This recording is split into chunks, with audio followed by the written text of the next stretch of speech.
A world nearly destroyed by a cataclysm.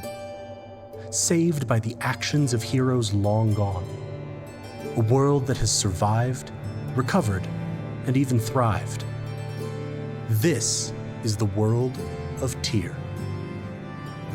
Here, the descendants of those heroes and the other survivors of the cataclysm have built great nations, the 8 pillars that support the world. Nearly 1,500 years after the cataclysm, the world is one of relative calm.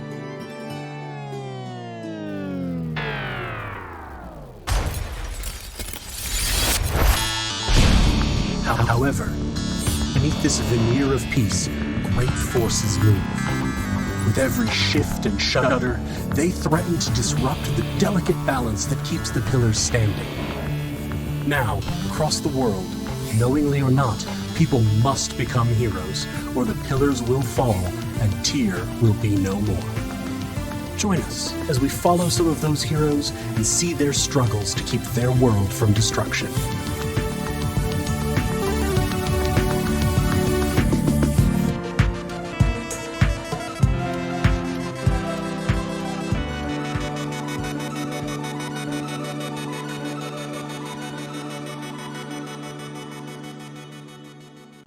Hello, everybody. We should hopefully be seen and heard now. And welcome to Tyr, Moontree Isle. It has been a hot minute. Years. 84. 84? Okay, good. In 84 years. Sips mug. Chelsea's poem, so we have seen and heard. That's very good. We'll get back to that when we hit intros. So yes, welcome to Health Group Presents Tyr, Moontree Isle. My name is Goy Trainer. I am one of the founders and the programming director of Health Goat Gaming, and tonight I am your DM. We are a small independent game design and game content creation community. And before we get started and I turn things over to your wonderful players for this evening for a recap and introductions, the introductions are kind of the highlight, just as a note. I say something simple like introductions, I actually mean a full like vaudeville comedy routine. So you need to understand the context of that word within the Helpful Goat sort of content sphere. Sorry, as I just see in chat, at least I'm going to try not to be. Hard. No. Yes, before we determine if Elise successfully chaos gremlins or no, a couple of announcements. First and foremost, like I said, we are a game design and game content creation community. If you'd like to join that community, !Discord in the chat will get you a link to join. We have a great community. We do game days, movie nights. We do some internal streams. We'll have some internal events coming up that are actually Tyr related for my birthday next week. Besides that, if you would like to support us and get some fun paraphernalia while doing so, that made it sound like it's a drug thing. Nope. Moving along. Exclamation point merch. Moving along. Exclamation point merch. Right now, we also have our Pride merch line in celebrating Pride Month. All profits from that will be donated to the Trevor Project at the end of the month. So if you're interested in checking that out, please, I encourage you to do so. Let's see. You can also support us directly if you don't want Pride t-shirts and or drug paraphernalia. We don't actually have drug paraphernalia. Don't ban us, Twitch. Yes. By using... I want a Nero branded bong. Okay, I'm sorry. Oh shit, with the staff that... Fuck. Exclamation point coffee ko-fi will take you to our coffee page where you can donate directly to us, help us do more of this thing that we love and have a very good time doing. And importantly, exclamation point donate highlights a cause that Helpful Goat is drawing some attention to for the month of Pride. We are highlighting the Trevor Project, supporting LGBTQ youth in America. As always, if you can, take some time, follow the link, donate if you have the resources. And we also, as always, encourage you to look for a local charity that you can donate to, because those donations are often more impactful. And they receive less attention, so it helps them a lot. So please, if you have the inclination, the time, the ability, please do so. Just a quick note on that front. Thanks to the generosity of the Helpful Goat community, yesterday/today, thanks in part to everyone. We raised over $1,000 for the Trevor Project from the Spire stream last night and into Awesome. today. So that's pretty freaking awesome. Yeah, possible to do that? To Yeah, I was I gonna think you say can still donate $20 to $50 to the Trevor Project, and if you send your receipt to Ava, who's Bepper Bepper, yeah. in Who's the Bell? Discord, if you send your receipt to her, she will match it, and then she will send it to her company, who will then match all of that. So, And also yeah, for you each can unique still do that. donator, throw in more donations. So yes. So if you can reach out to Ava if you know how to get a hold of her, or reach out to me and I can reach out to Ava for you if you need to. So you can also reminder, exclamation point Discord. yes, an exclamation point Discord. I'm sure all of us can get you in touch with Ava. Rachel, myself, Sam, I'll play with her Inspire, so it will be an especially easy shortcut. So please feel free to use us as proxies if you're going to donate. Any LGBTQ charity or charitable cause will do as well. It doesn't have to be the Trevor Project. It's just the one that we are highlighting. Yeah. And also huge thanks to Ava for one, contributing so much of that, and two, making that accessible to everybody else. It's super awesome. I was really, really happy to hear that last night and talked with her about that some last night and today, so that was great. We have also for the month of Pride one more Pride game, which will be GM'd by, I remembered to not just look at the Discord, which will be DM'd by the amazing Chris, and will feature Elise and Sam playing. So we have an entire host of games celebrating LGBTQIA plus voices in our community, games around those themes, etc. That's been an amazing experience so far. We've done 3 already. It is coming up tomorrow. You'll be playing Sexy Battle Wizards? Sexy Battle Wizards. I just enjoy saying that. I also wanted to just take this opportunity, because it's the first time that I've been in programming since Pride Month began, to say a huge thank you to everyone in the community who participated. Chris and Andrew, who both GM'd for us, and also to Lena, who spearheaded this idea, did a lot of setup work, did a ton of work behind the scenes, scheduling stuff, getting people lined up, getting games lined up. So all of that's been really, really amazing. It's been a wonderful experience. I've loved getting to watch each and one of those games. So thank you so much to everybody who's made that possible. If you missed any of them, I will be getting those up on our YouTube shortly. I need to manage to make sufficiently fabulous thumbnails for them, and that's gonna take a minute. So we didn't hit intros yet, so you've still fulfilled your pledge. I think with that, that should cover most of our announcements. So I am going to start off the introductions, and we'll go through, and then we'll do a brief recap and read Chelsea's poem. As I mentioned, my name's Goldman. Pronouns are he, him, his, and I am the DM for tonight, and I'm going to turn it over to Heather. Yeah, right as I got something in my eye too.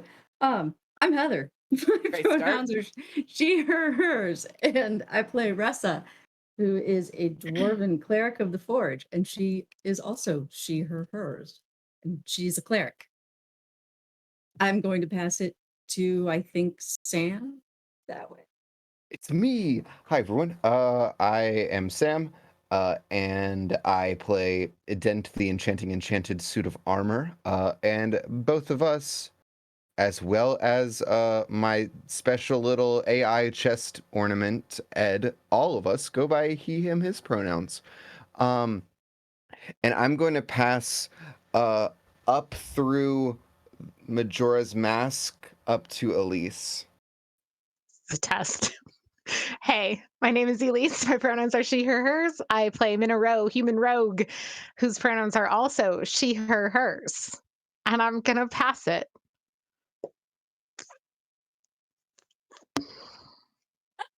through Galway to Rachel. Hi, I'm Rachel, and I know how to say names. I play Nero, the Fearbulk monk. My pronouns are I'm used to being able to be like, we're all she, her, hers, but we're not, because I'm she, her, hers, but Nero is he, him, his. And today I am wearing this beautiful shirt from my lovely, powerful top. So good. That is just big Nero energy right now. So I thought it would be good to wear for our first foray back into that. And speaking of above me, Chris. Hi, I'm Chris. My pronouns are she, her, hers, and I am Rachel's awesome power top. That's why I got her that wonderful shirt for her birthday. That top with so much power. It just oozes Rachel. It really does. Mainly because she's a teacher, and that's how I'm sure how she teaches people to spell. At least I hope. I play Ketch. He is a tabaxi fighter. I really almost forgot what he was. It's been so long. And his pronouns are he, him, his, and I think that's everything. That was actually, just if you're new here, that was a surprisingly clean run through intros for us, and this is coming after like a month off, and I don't know what that means, but probably nothing good about us. Means the chaos is all bottled up. So, leading into recap, who'd like to read Chelsea's poem? I could do that. Cool. Another insane encounter with Dracon's playthings. The threat is intense. Grand mysteries and plots are in full swing. Visions of memories and connections so complex and rich. Everything about this world, story, and characters continues to bewitch. Biggest excite for all the lore collecting, theory building, and chaos about to ensue. Much love, tier crew. I can see and hear you. Thank you, Chelsea. Thank you so much, Chelsea. Yay. So yeah, what happened last time, everybody? Lots of fight. We had a Maybe big Spider picnic. Girl. Mhm. Not the drider, spider drider. She found us. I could try Nano-drider? that. There we go. That one. And how did we dislodge one of their, like, was it when it connected to Dent or something Yes. else, when the one that we were able to like override the command to kill us It on? sent its eyeball thing and connected to Dent. And Yeah, and by the looks of things to all of you guys, it was kind of like it tried to infect me and like shut me down, but then like, I used the force and turned it to our side, except I didn't actually do anything. But you all don't know that yet. Yeah, so you were attacked by the Nano-drider and then 3 sort of more typical looking mechs. You had seen those mechs able to paralyze people. They had gotten a sauna relatively early in the fight, and then when one of them went to do that to Dent, there was not a very long pause by you all's like external perception of it. It all sort of fell within that 6-second turn, but there was a pause, and then the remaining mechs turned on the Nano-drider and began helping you. And then after the Nano-drider was defeated, the mech self-destructed, and my greatsword got melted in half when I tried to save one of them by beheading it. Which is really a good inventive play for the saving it. It was just unfortunate that it was hot enough to melt through, very well reinforced steel and other alloys, which meant that your sword didn't have a great time of it. Yes, you now have a -1 greatsword, which is missing the sort of last span of it. Wow, a -1? That's harsh. But Ressa has already commented that should be fixable, and I did confirm as DM that there's enough remnant parts, etc., that won't be hard for her to fix with her skills. So yeah, you were also, just to roll back a little bit of a discussion. You were in a very secure facility that had involved walking through lots of passages, up and down staircases, through elevators, etc., through passcoded doors to get to a figure known to you as Wise Man. who is one of the leaders of the organization that Asana works for here in Moontree City, called Paragon. After some conversations with this figure, they removed their mask, revealing that they were in fact the doctor who had discovered and fully engineered time travel being possible for Tracon Corp, who currently want you very, very captured, and then they're going to turn you very, very dead. Like batteries. You are functionally jet fuel for them. So you were in this very secured facility when the roof came in and the doors got kicked down by these forces that you subsequently have defeated, and you are now sort of standing badly injured. Not, this is not just light flesh wounds for a lot of you, though you have gotten some healing in the process, but it was a rough fight. You're sort of panting left in this room with the bodies of 3 mechs, the sort of crumbling remains of the Nano-drider. Dylan, your perma NPC, who is just sort of curled up next to the door that he was told might open, and Asana and Wise Man. And what would you like to do? This time we're burning that thing with fire, right? And I point at the Nano-drider. I think we did ask, just as part of the recap too, that like last time we had a minute and Minnow did ask about whether or not the Nano-drider like had things that could be like on us, or like, if we could be bugged essentially by like Nano-drider Nanos. nanos. And that was something that I think Wiseman had responded to, that she wasn't sure. This was new. She's not used to one getting back up from what you described. She had the report from Asana of what had happened the first time you fought it. It should also be noted that this Nano-drider, you had fought previously and very much killed. You have already deadified this thing once. Yes, which is yeah. Set it on fire if you'd like me to. I think we should please set it on fire. I think we should do what we can to destroy it. So then I'm gonna spend my last 2 key points to do Sweeping Cinder Strike and cast Burning Hands. Before you do that, yes. Is there, is there anything usable over there? Or do we believe that... I was just ready to set it on fire. Right.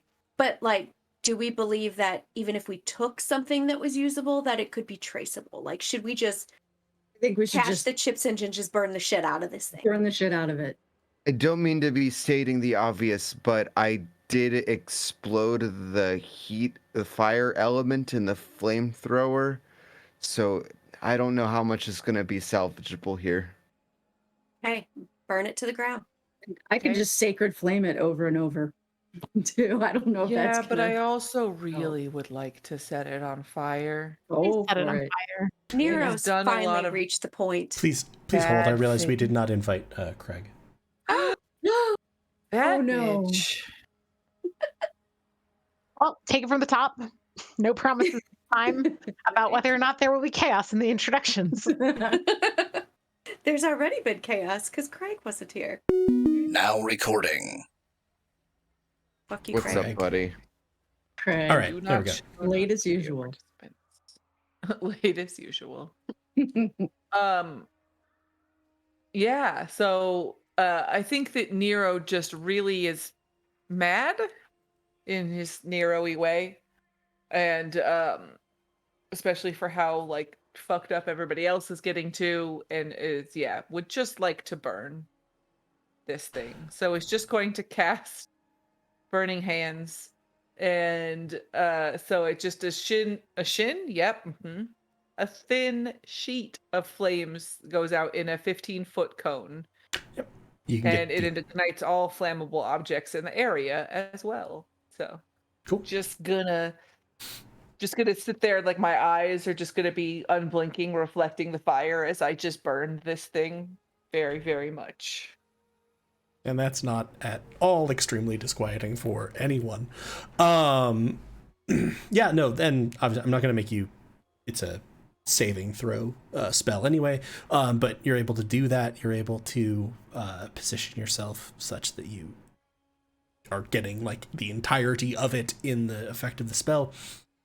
And as you're kind of doing this, extending your hands, burning it, you do see the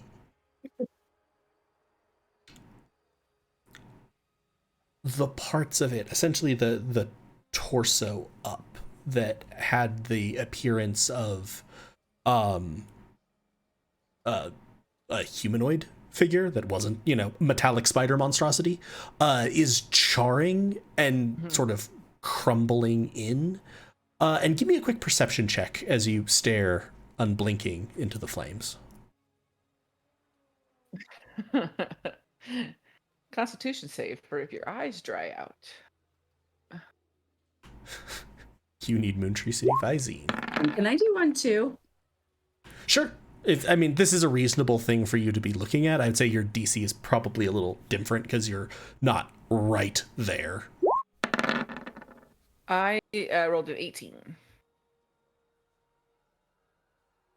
And a 19 for Ressa.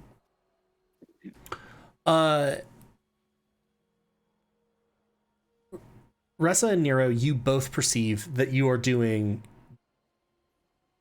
you know, damage to it, not in the sense of it's alive and you're doing like hit points. You are destroying this structure. You are, you know, causing it to lose more of its structure. It is sort of crumbling in more and more.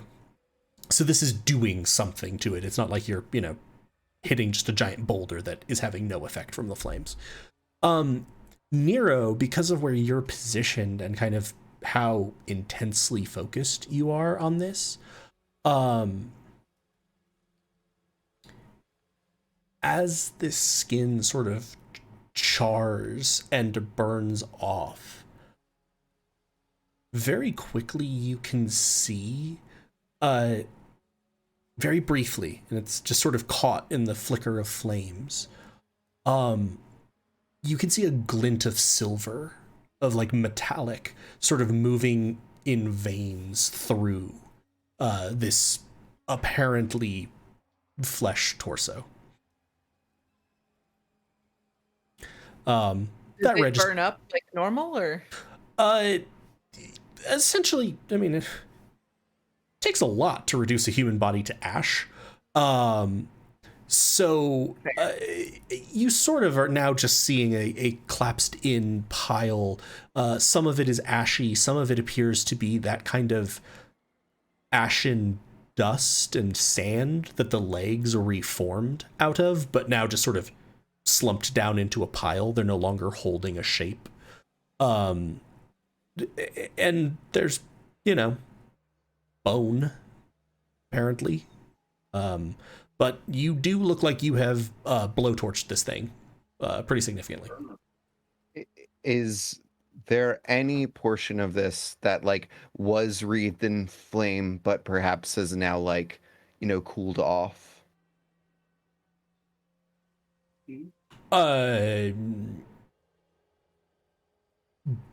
Dust/ash is actually a very good thermal insulator generally. So like those ashy parts of it wouldn't be extremely hot, you suspect.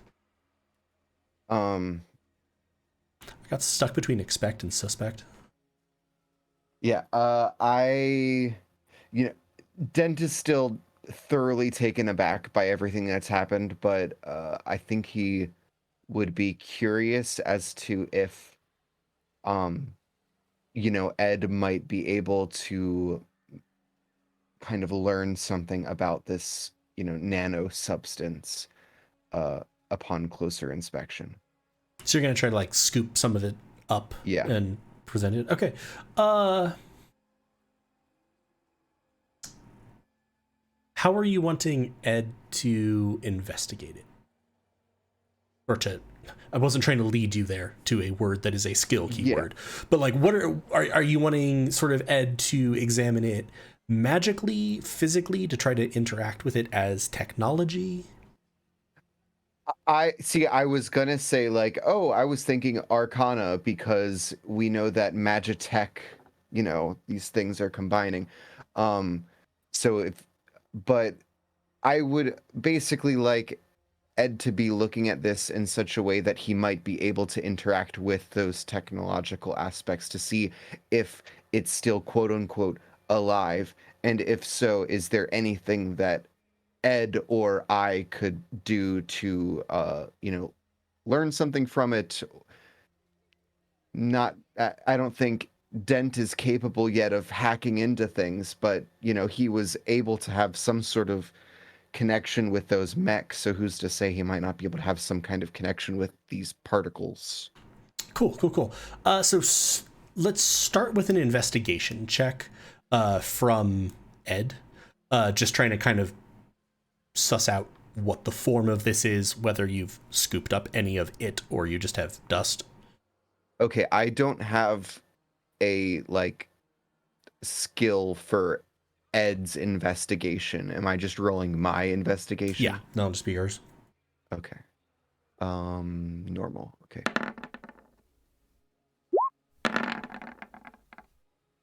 Eight. So you got some of this nanomaterial.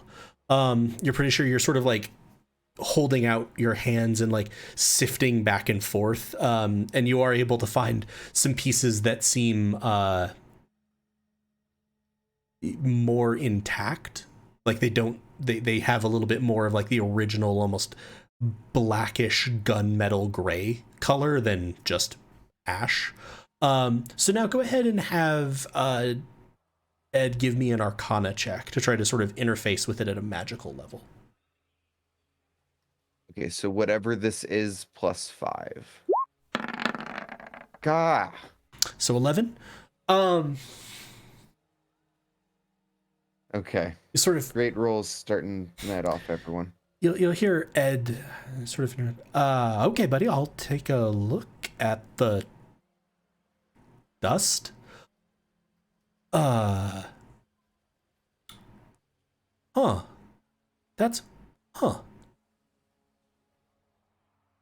Well, buddy, there was some magic in this at some point. It's not like us. It wasn't like us, and it's not like your meat buddies over there.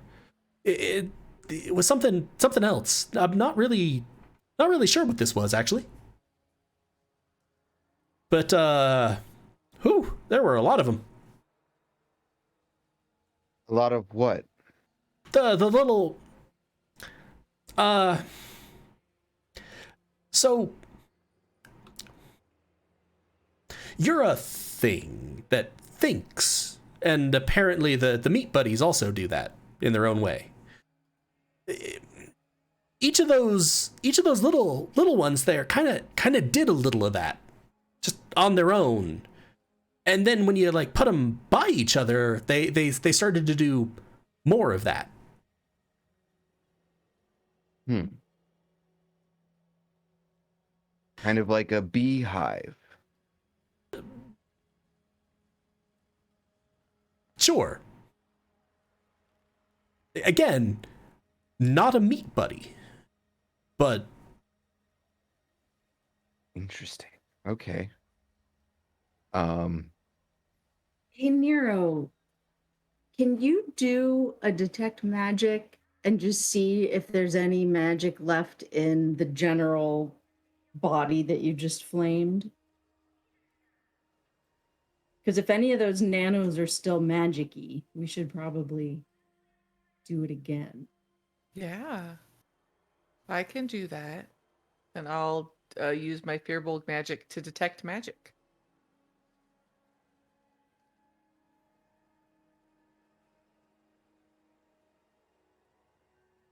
Sorry. interesting. No, I'm just trying to think.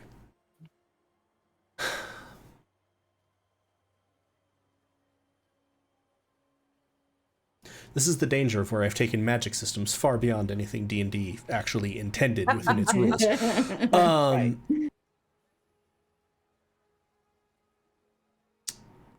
Give me your choice of perception or arcana with advantage.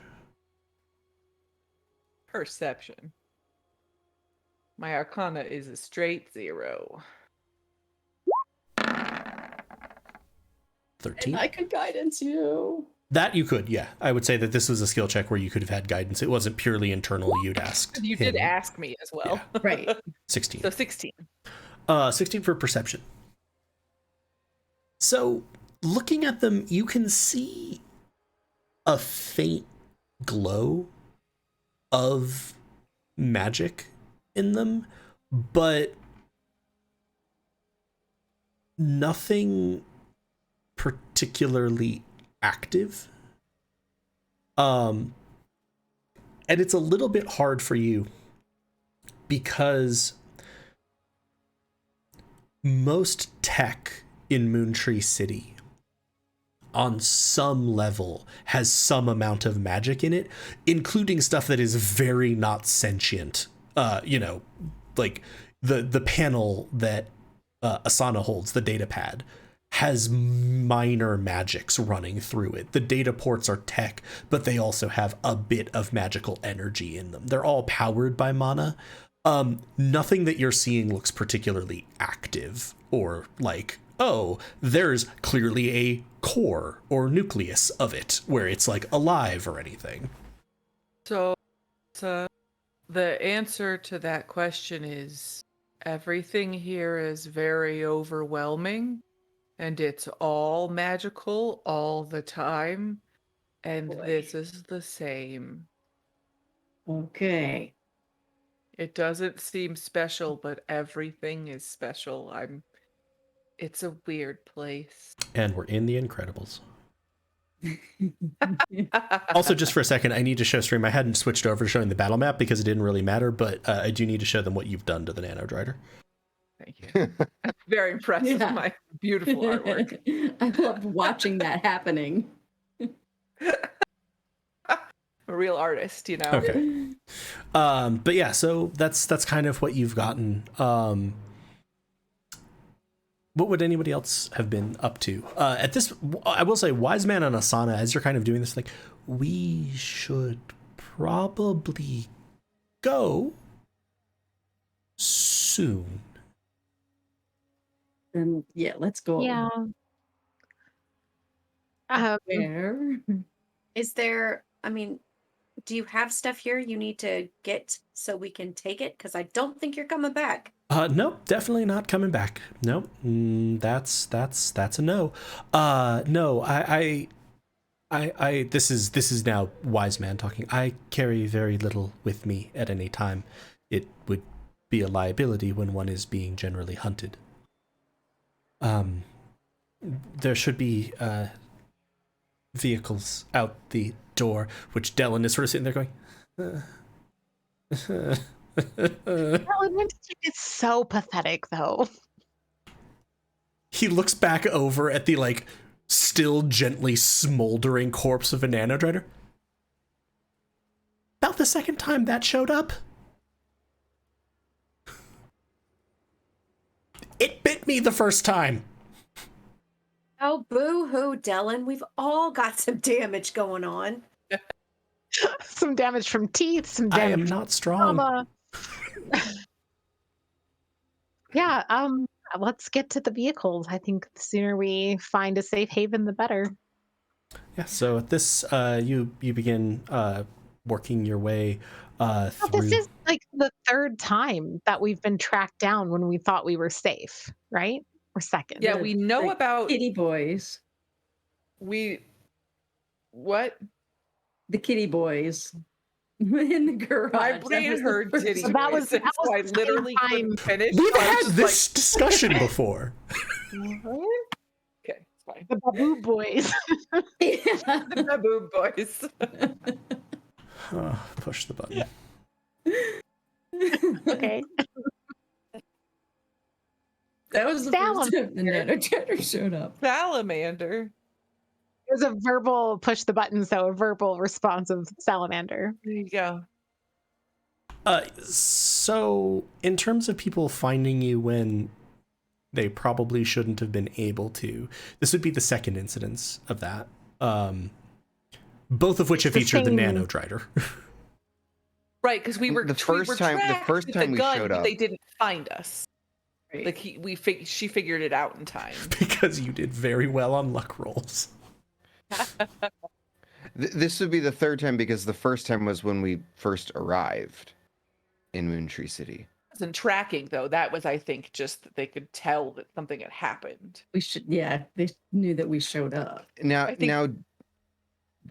was that one was Dracon, but then the second two times have both ostensibly been 4-0. Right? So far as you know, the first time, from everything Asana has said, etc., was Dracon. They monitor the area. They know what to look for when there might be a temporal anomaly, and they're very interested in finding that. So they devote their massive resources to finding that. The second time was a street gang, which you all have dubbed the Kitty Boys. Originally, I went back and found in my notes they were the Darklighters, but Kitty Boys. Who had been approached by, as Dirk the Kitty Boy put it, while being embraced by Nero and threatened with expulsion from a hover car by pretty much everybody else. That they were approached by some suits, as he put it. He didn't really know who they worked for. They gave them a tip that you all were going to be at that location. They gave them some tech. They just wanted to try some stuff out, and then gave them, what they commented was like the number of someone to call at Dracon to claim the reward. Asana and Minnow, at least, expressed some doubt that this was actually anything to do with Dracon, or that number went to anyone at Dracon, because this definitely sounded like a scam. Dirk himself seemed to suggest that no, that number probably didn't go to anyone at Dracon, but if they were people who were going to pay good money, he didn't much care. He exists below the level of the corpse. This is not his fight. He just wanted to eat for another day. He also gave you information on a particular vehicle that those suits left in, that was more trackable. You'd pass that information along. And I believe you had gotten some information back that vehicle appeared to be associated with 4-0. That was another time where this name sort of kept popping up. And then the third time was the Nano-drider kicking down the door and going, "Found you," which definitely seemed to suggest it was tracking you.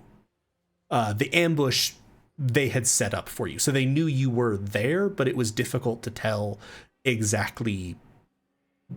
That could have been based on previous information. That was a place that Asana stayed. So.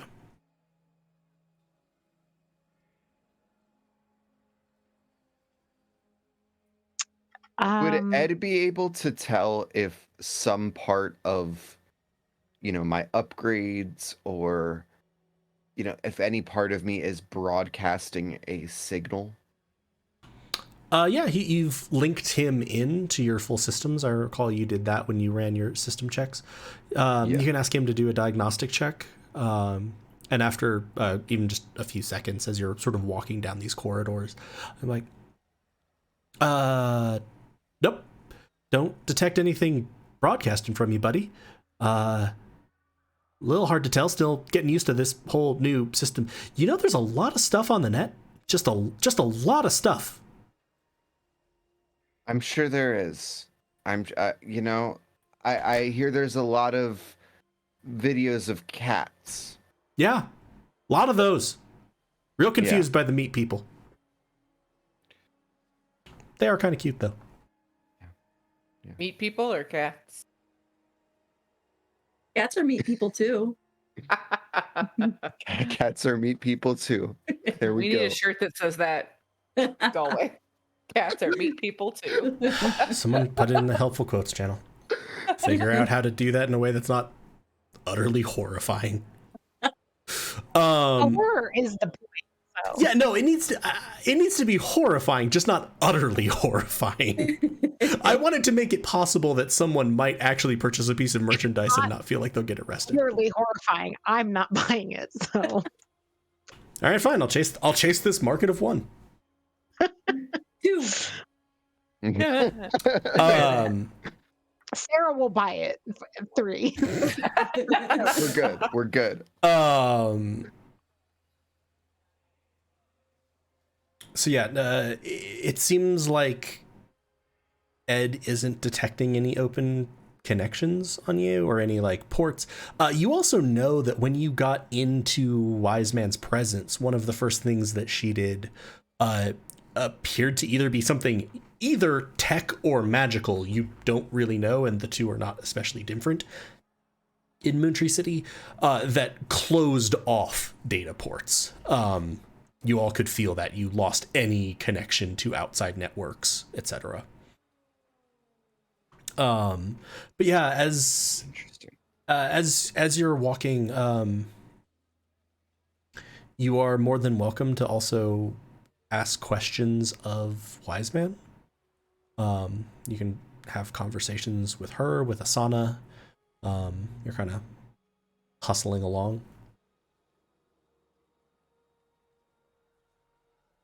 Okay, so we are getting out of there. Is there any other way that we can make sure we're not being tracked? I mean, I know that obviously you're always making sure we're not being tracked. I get that. But something is tracking us even though we're doing those things at this point. Is there anything else you can think of that we can do that isn't kind of part of the standard protocols that we can try? Anyone have Pass Without a Trace? I mean, we can do that. I might. Asana's like, oh, that's actually a good idea. And you'll see Asana sort of focus for a second, and you feel just sort of a boom, almost a plume of shadow around you deepens slightly. She'll go, to be fair, this will not help if they are tracking us via magic, but it makes us more stealthy generally and less attention better. Ressa, isn't there some kind of thing that like people, who are divinely magical, like can do, where they can like see people with magic? Like scrying is what Reese is after, but Minnow doesn't necessarily know. Yeah. I don't think I have. I don't know if I want you. I didn't mean to roll that. I was just. It's not that I want you to do it. It's that I'm wondering, like, what Asana has just said is that this won't protect us against magical means. It's not. Right. I'm thinking because we're in this world where this stuff, this technology is everywhere, and we have to. Like, wow. That took me a minute to be like, what did she say? But we haven't actually accounted for the fact that we could just be being tracked by plain old magical means, like the kind that we're familiar with from our time. Would I know what that looks like since I can cast it?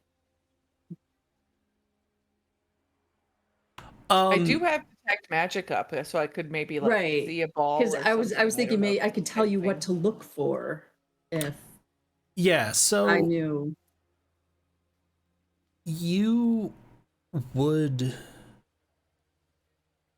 know roughly the types of spells. Like you would know some of the rough things to know about the spells that you can already cast. Higher level divination magic, I would say you probably don't know very much about, like anything that exceeds your ability to prepare as a spell. Right. Just because it's not really your focus. It's not like you would have, deeply studied in anticipation of being able to do this. Right. I do have clairvoyance. Yeah. So I would know about the sensor. So I would also say that the thing that you would know from from your knowledge of clairvoyance, of being able to cast clairvoyance, it goes into a location and it requires familiarity with a location.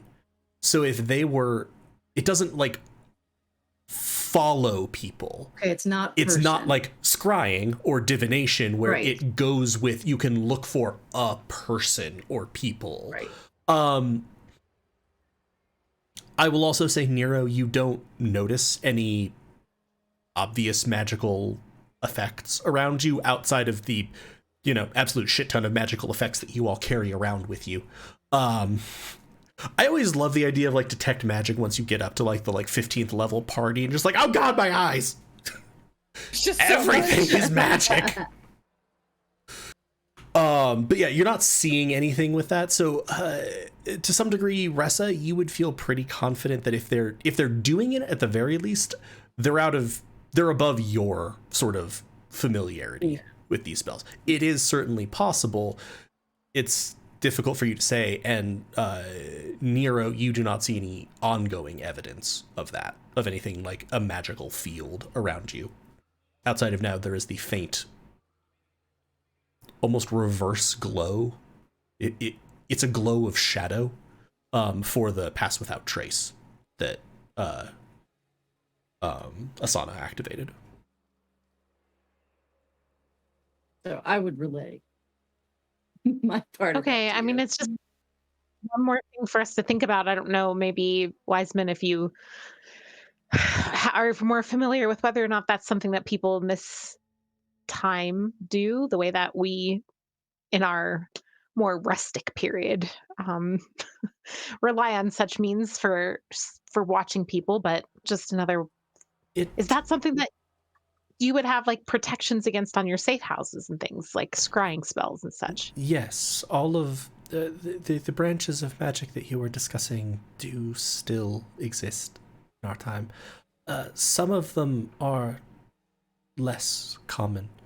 Asana has described to me from your time things that your people could do with nature that seem to have become much less common here. She's described you're talking to plants kind of a lot. That's not I can I do an, that. can show you Yeah. that right now if you want. Is this the same day that I talked to the Moontree? yes. Yeah, I can't. Well, you could just talk to the tree. You can talk at the Oh. tree. You can pull the pocket tree out of your pocket. I mean, this is our plant. We don't know their name yet because they were surprised that I asked. But I'm hoping that Jebediah gets to know them a little better. I'd also like to say that you do still have Mr. Jimbles like curled up on your shoulders. And so you're just sort of like, ta-da. Good to see Wiseman's like, Our very own Disney princess. there's no Wiseman has their her mask back on, so you can't see her face. Minnow, I will say you 100% get the strong implication that Wiseman has just very slowly blinked while looking at what Nero is presenting her. And it's just kind of like, okay. It's like, yes, that is not a common trait in our time. I think it might have to do with the fact that we are very far removed from nature generally. It's true. It's terrible. Although your most recent connection with nature did not appear to have gone particularly well. Nature is an interesting word for the tree, to be honest. Yeah, I That don't is a fair know point. that I would call that natural. I don't know what it is. It did try to eat my being.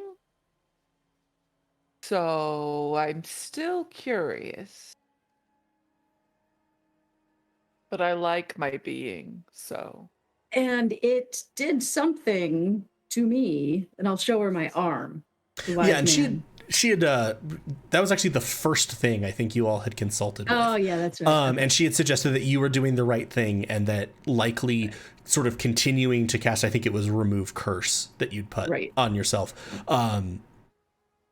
should actually, and I think I can't remember if you did that again but it started to shrink the spread of it. So it seems like if you keep doing that, it should be able to solve it. But yeah, you make your way along out into the street, where you're kind of in another one of these structures where there's just lots of vehicles parked. It's several stories tall, and you've come up. Are there motorcycles? there are several. We'll see one and be like, I can ride one of those. Actually, can drive those pretty well if somebody would like. I can fire a gun while driving those. Yeah. No, you can't. You're not allowed. I technically can. I just yeah. I was gonna say, Minnow only specified I can fire a gun, not I can hit a chosen target while riding one of these. Yeah, let's just put Bressa in a bulletproof vehicle if that's going to be the case. Probably a good idea.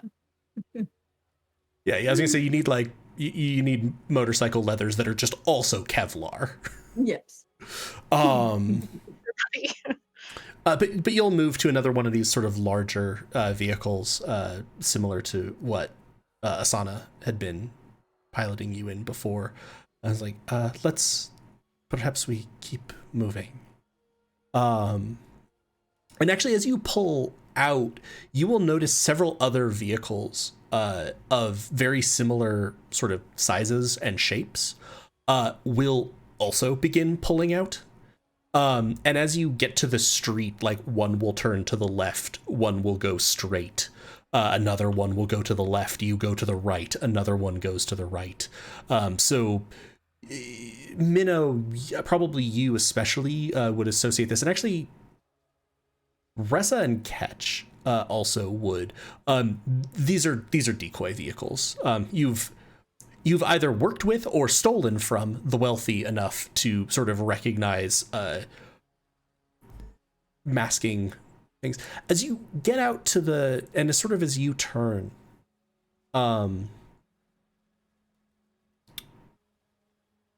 Minnow?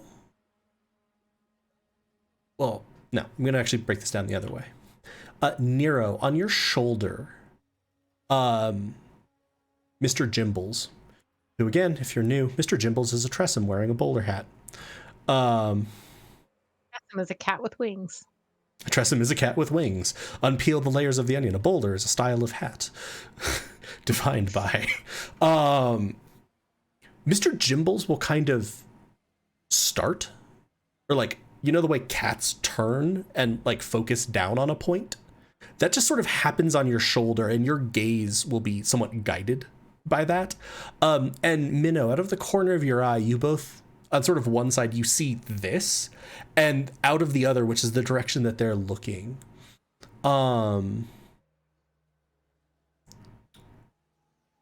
you see a vehicle parked on the corner that is like, you don't know what it is about it, but it's nicer than you feel like the other ones in this area are, to the point where it stands out just a little bit.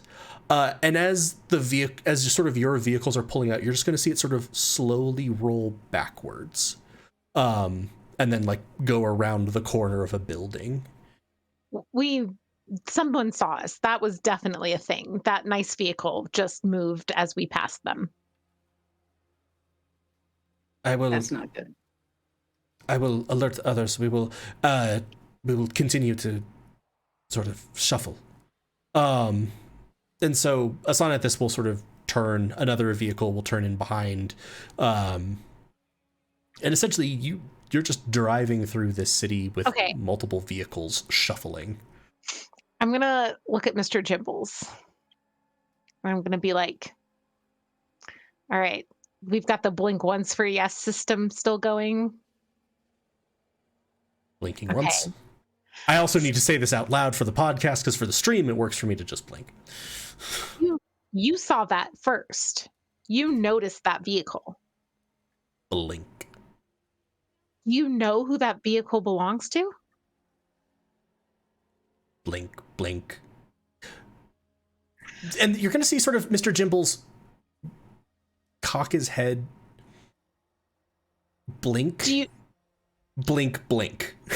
Okay, so like not the person in particular, but maybe like the group or organization that might be represented in that vehicle. Blink, blink. Does anyone have speak with animals? Gee. Yes, but I can't understand them back. They can just understand me. Yeah. And Tressum's already Okay. speak common. They just can't speak. Folks can't speak to us. I'm gonna look around. I and be have like, comprehend languages, so if the Tressum started speaking. Tressum have a language. Tressum's I do I not. like cat to cat. Ketch Yeah. should be able to communicate with this cat. Seriously, yeah. I can beast bond if we think that it's necessary, and then I can have What does that do? Does telepathic messages, simple emotions and concepts back to me. So that might Yeah, not I be think- enough. Or maybe it is. If you would allow it. I think it would be great. Mr. Jimbles couldn't. You would probably That would know. be using cowman of my word. Oh, sorry, yeah. Continue. You would know that it would be because of the checks that you've done on Tressum. It would be pretty unlikely that Beast Bond would work on a Tressum. It does not work if the intelligence is 4 or higher, and Tressum are quite intelligent. okay. Oh. You Okay. need to said get the that woodland the critters. Tressums don't have a language, Tressums understand Mr. common but Jimbles cannot speak is it smart. but do Okay. they have? They do not have a language language they that do speak. Inside there. So, Mr. Jimbles, have you seen this vehicle before? Blink. Have you seen it at the Groom. park where you first met us? Blink, blink. Groom, groom. Is the grooming part of the answer system now? Are you actually asking Mr. Jimbles that? Yeah. Blink, blink. Okay, that's fine. Groom away, please. By all means. Exasperated blink. I just needed to make sure that you weren't trying to like add something, and I needed to like puzzle out what the So trust Nero, is. this is Mr. Jimbles is now resettled on your shoulder so that he's facing Minnow doing this. But while blinking and also grooming, like he's doing the thing that cats do, not kneading, but where they like sort of like kick legs out. So you're just sort of getting kicked in the side of the head by like the back leg of this Tressum and occasionally like slapped with this bird wing. Nero's fine with it. So, okay, where else would Mr. Jimbles have seen this? Anybody? Do we know? Or before or after the first time we saw the Nano-drider? Blink. Wait, Oh. before? Blink. Before or after? Before? Blink.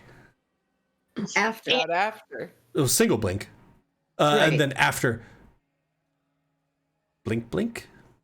Not including this most Definitely recent time. before. Okay. Okay. Will you please tell us the next time you see this car? Will you? I don't think they can tell us. Yowl. Well, you could scratch us or something. Yowl? At this, Just go going in your right now. head. at this, Mr. Jimbles is just like looking back at where he'd just been looking. Like, Yeah, I get it, Blink. but we're not always noticing you. Like, if do we don't you- notice, you got to be a. Mr. Jimbles, thank you Groom, again groom, for groom. being such a great Tressum. Do you have Blink. a reason to believe that this car means us harm? blink. Do you think that it's connected to the Nano-drider? Blink. Did the Nano-drider arrive in that car? Do you think the Nano-drider arrived in that car? Blink, blink. Okay, cool. This is not a question for Mr. Jimbles, but did the car have tinted windows? Yes. Was it, Okay. Is it the car, like, would it match the description of the car that we got from Dirk? Yes. Okay. So, how would they know this car enough? And this is no longer a question for Mr. Jimbles. Thank you. Can I give you a chinny scritch because you're a very good cat? Trust him. Trust him. Stretch, blink. Okay, chinny scritches for Mr. Jimbles. At this, Nero, there is now just little Tressum paws kneading your shoulder. Distract myself. I'm gonna take out my animal box and also my silent music, and I'm gonna make an animal dance. What animal do I got? Let me look. Frog. Oh, so I have a little dancing frog as I'm very Just picturing. Yeah, I was like, I'm just picturing the Warner Brothers cartoon. Hello, my baby. It's, Okay. Yeah, So- no, Nero's shoulders are starting to look like Rachel's real life shoulders with. As the frog begins many dancing, Mr. stars. Jimbles will sort of. Mr. Jimbles, I love you. So how would that car, this is to the group at large, have known to move upon our vehicle moving? There were Also, we have the path without a trace up right now. It wasn't particularly when your vehicle came out. It was kind of as all of those vehicles were coming out, it moved back. I didn't want to tie that too specifically. It was also in the timing that you would have seen it was kind of off to your left as you were exiting. It started rolling back as the first of the vehicles that had gone left was getting close to it. It moved back. Is it too late for me to suggest this? Can we go back and follow that vehicle instead of this? Is that a terrible idea? I want to find those people. That's a pretty dangerous idea, I think. Yeah, like, could I get some healing first?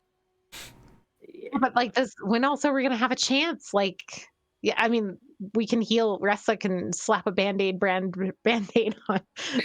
Ava, on you, right? Or do we need to like let this go? I mean, I can do some healing. At this, wise man will sort of, if these people are associated, because at least your side of the questioning was all audible. I think she's sitting probably like a row forward from sort of where you are, so she couldn't necessarily see Mr. Jimbles blinking. She could hear your responses, but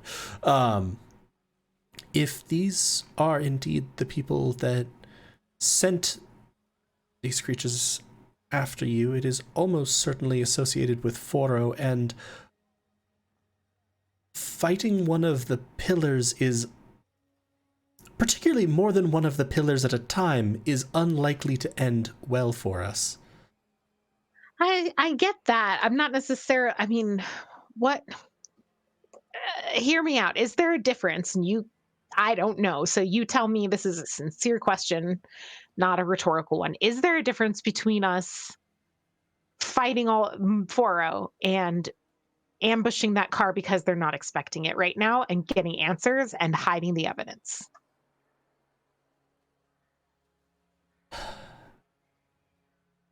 Yes, to some degree you are correct. If we could go back and track them and find them, there is a danger that they are in communication, certainly, especially outside the boundaries of the room that we were in.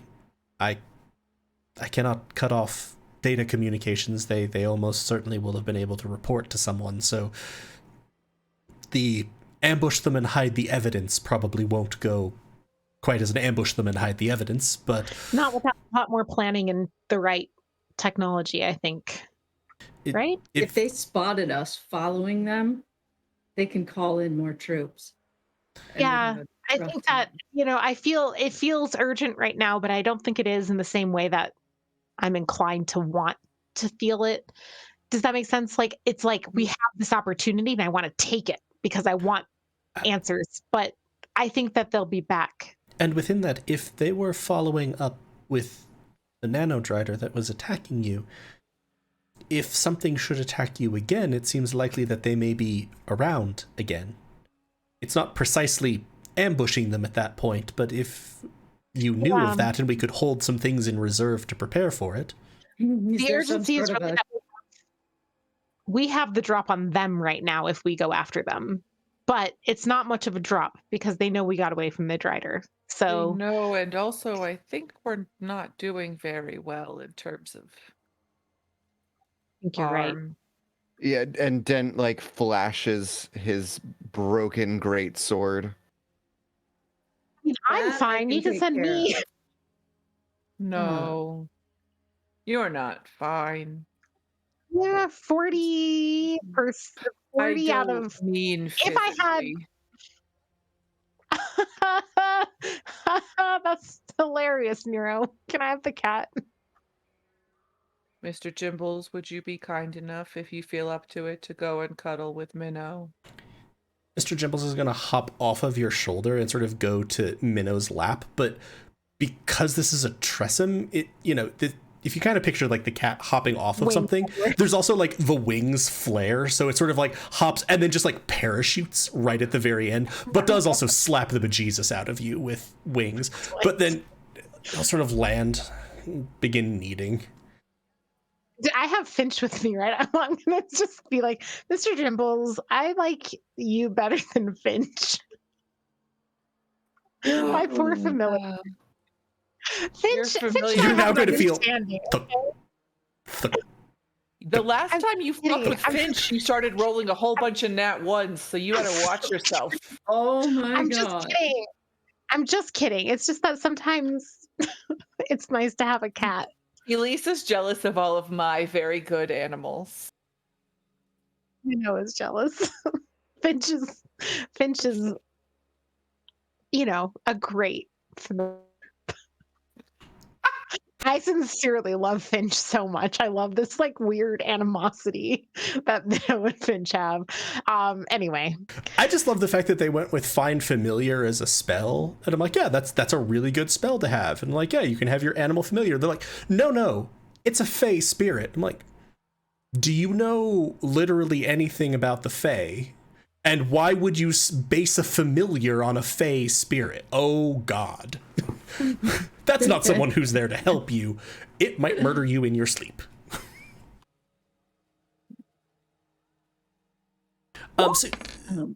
Sorry, I'm going to cast Mass Healing Word. So up to 6 of us can be healed. So us 5 and who else? Shauna? Who looks the Asana? worst out of, I Asana? think Asana was pretty fucked, but I could be I'm wrong. pretty I remember- okay if both Wiseman and Asana got Asana hit did. very badly. Yeah.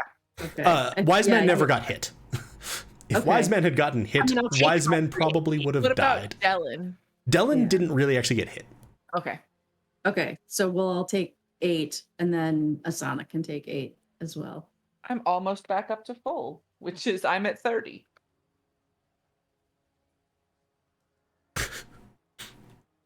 Asana is very close to you and is still almost bloodied. No. I'm gonna roll a hit die to give myself my one final point because we're totally short resting in this car, right?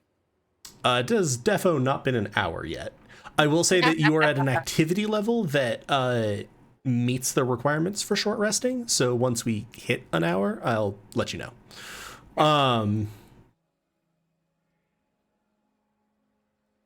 But Wiseman's going to sort of turn to where you are now sitting with a tressum firmly ensconced on your lap, kneading the ever-loving bejesus out of it, while occasionally adjusting his bowler. And I do share your concerns, though, Minnow, that the sheer fact that they are as focused on you as they are feels peculiar. I know why Drakon is interested in finding you.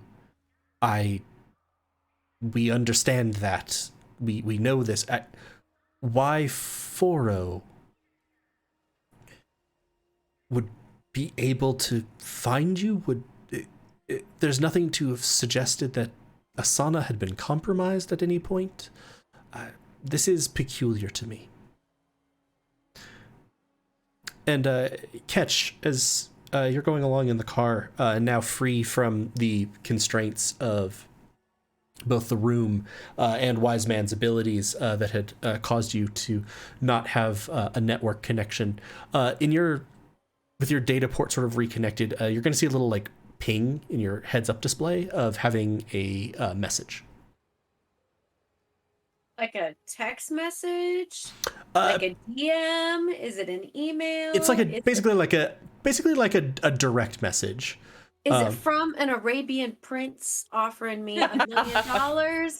No, it's offering you meds. You just need to give him $10,000 first, so that it appears to be from that cryptid blog that you'd been following.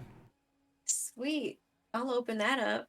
Yeah, so the message is from someone who's handled as Zig-zag, and they seem to be the founder of the blog. Most of the posts seem to come from them, etc. And the text of it's, hey, just wanted to reach out since it's been really great to see a new face around the blog.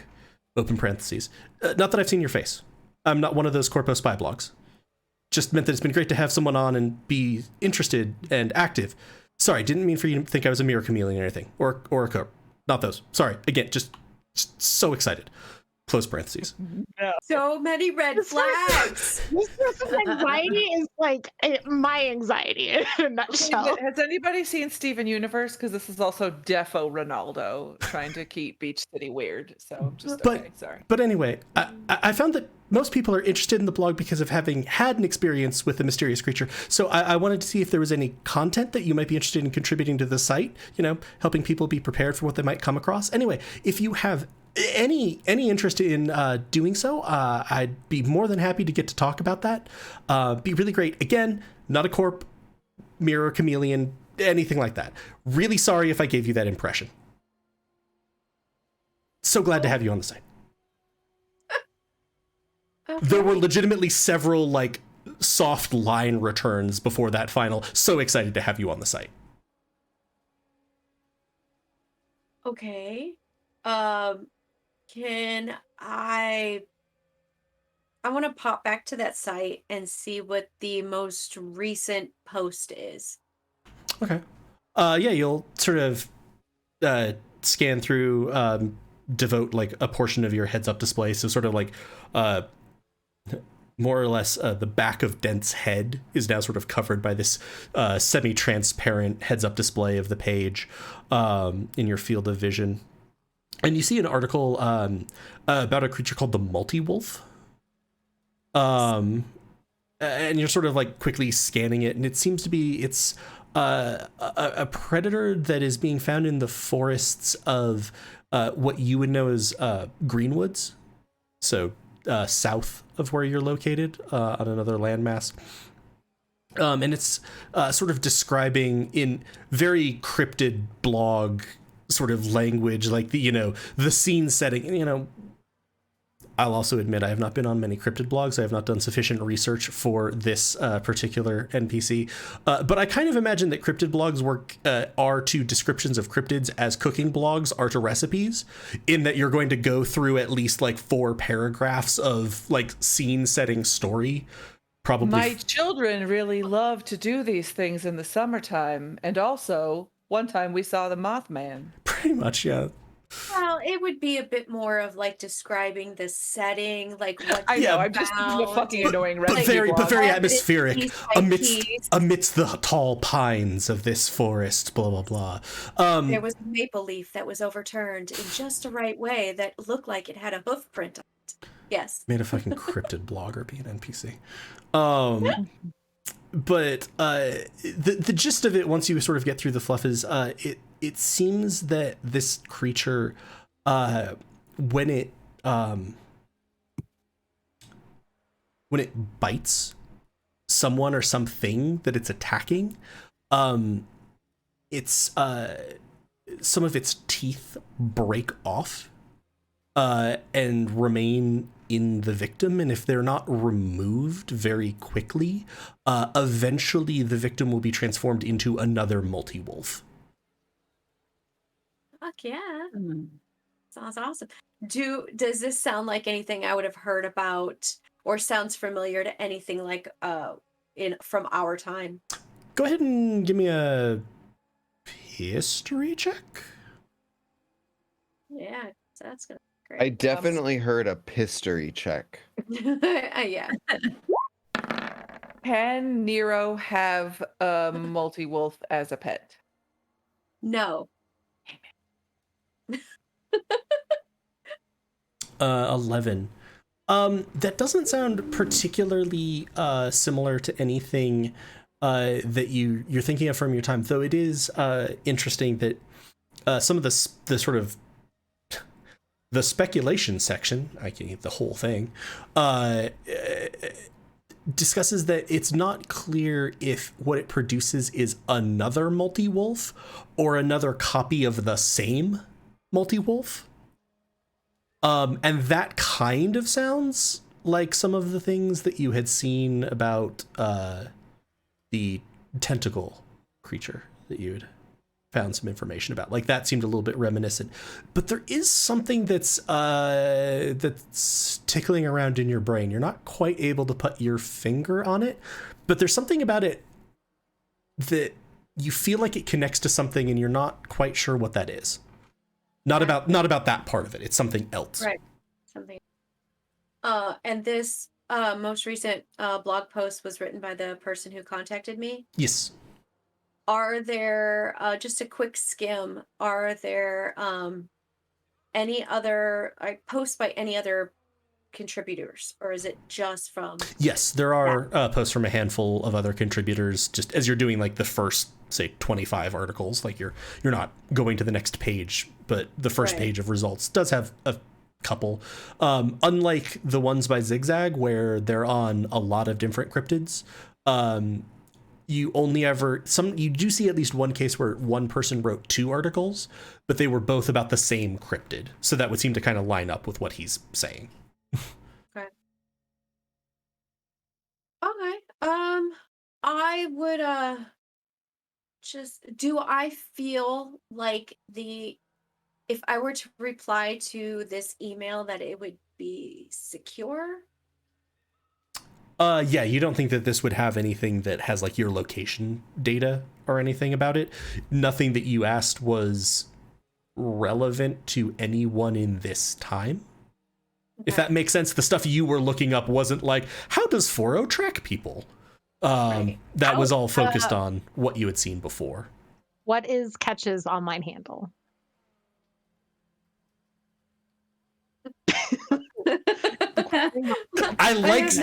I like seeing the like checked swing of like, well, yeah. Ketch's online handle would be Fuzzyballs 101. Okay. Nice. Good. Yeah, I think Nero's would be Moss Giant 69. So Yeah. just because he has 69 different animal friends back home, so. Sure. Fuzzy balls what? 101. 101. He can teach you all about fuzzy balls. Right?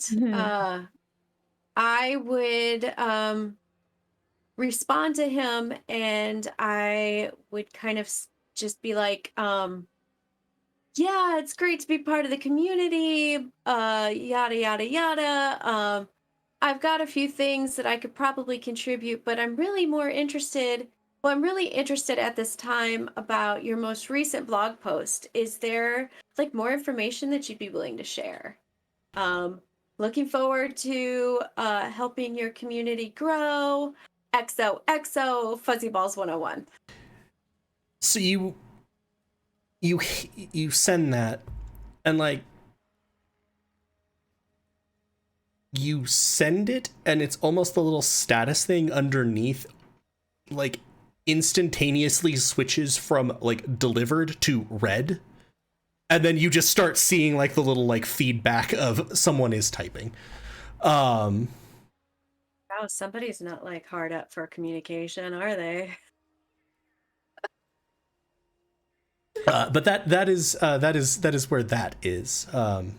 Zig-zag is apparently extremely excited. The chat in Twitch is just handles. Yes. Yeah.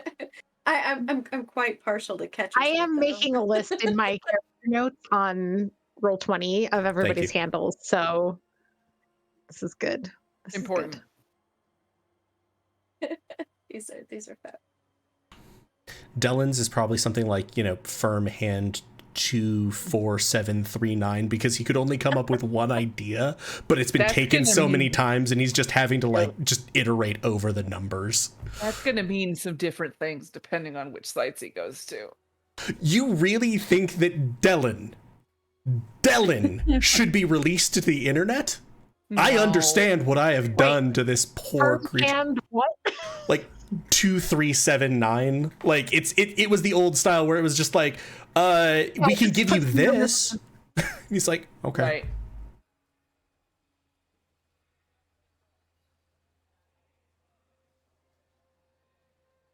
Oh, I like accident. Good. Yeah, accident is great. So yeah, you are still in the car. You are slightly healed. You are progressing along.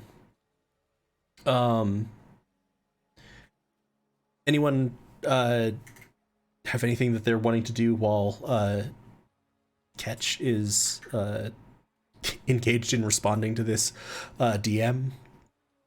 Also, 2 points of order, just because I want to make sure what people know where. Has Dent mentioned anything of what happened with the vision that he had and the mechs to anyone else? Okay. I mean, no one has specifically asked him about it, but and he would talk, but I think right now he's mostly engaged with his own thoughts. Sure. And I wasn't. This wasn't a bad thing. I just wanted to know before I accidentally did scene setting that was based on that. And did Ketch say anything about the article that he had read, or the DM contents or anything? No, not yet. Mainly because he sees that the person is in the process of responding. Sure. Okay. But yeah, would anyone else? Minnow is certainly able to continue. Does Chin Asana scratch. still look really fucked up? Asana looks hurt. Certainly. Okay, then I would check in with Asana and I would reach into my bag and I would pull out a healing potion that I have. Sorry. And I would. I thought you were going to use the thing where you can flurry of blows to heal. Just as they're driving. Poof. Oh, God. Only myself, sadly. Why are you doing this? Feel better. Yeah, I'm gonna offer a healing potion to her. Oh, Just a regular old one. Be like, thank you. you look like you took a lot of hits there. Yes, it the paralysis part of that was not enjoyable. Nor I tried were to the help. swirly death sort of things that surrounded the drider. Those were also not fun. None of that was particularly enjoyable, actually. Thank you. And she'll sort of disengage the clasps on her mask on that side, and tip back the vial if you offered the whole thing to her. Yeah. Cool. So you can roll 2d4 for me. Oh, I will. D4. Jesus, max Double heals. fours. Woo woo. Yeah, she looks quite significantly better now. Yay. Asana, I know that we haven't talked too much, or maybe we've talked too much for you. I can never tell. Do you plan on returning with us when we go? Yes, that is why I have gained the skills that I have here. I wish not to happy go here. home. It's not that I am unhappy here, but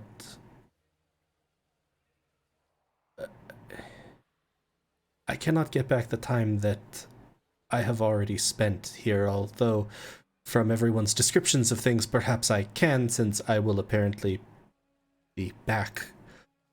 I cannot get back my time, But at the very least, I can... From your descriptions, my father seemed quite upset, and I imagine my mother was as well. I didn't meet your mother, so I can't say, but your father, he seems like a good man. And he was willing to do anything to get you back. And I would... While there are many things I can do here, I have also learned enough that are things I can perhaps do back home. And I miss my family. I understand that. I feel like Minnow begins petting Mr. Jimbles more firmly. I will do whatever is in my power to my last breath to get you home.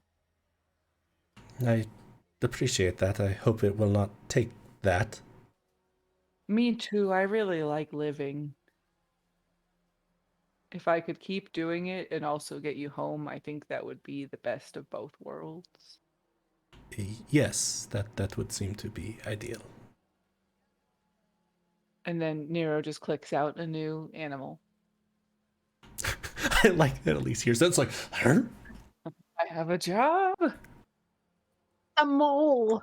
So yeah, you just see a little blind mole dancing, because I always make music for it, of course. You know, silent music. Very good.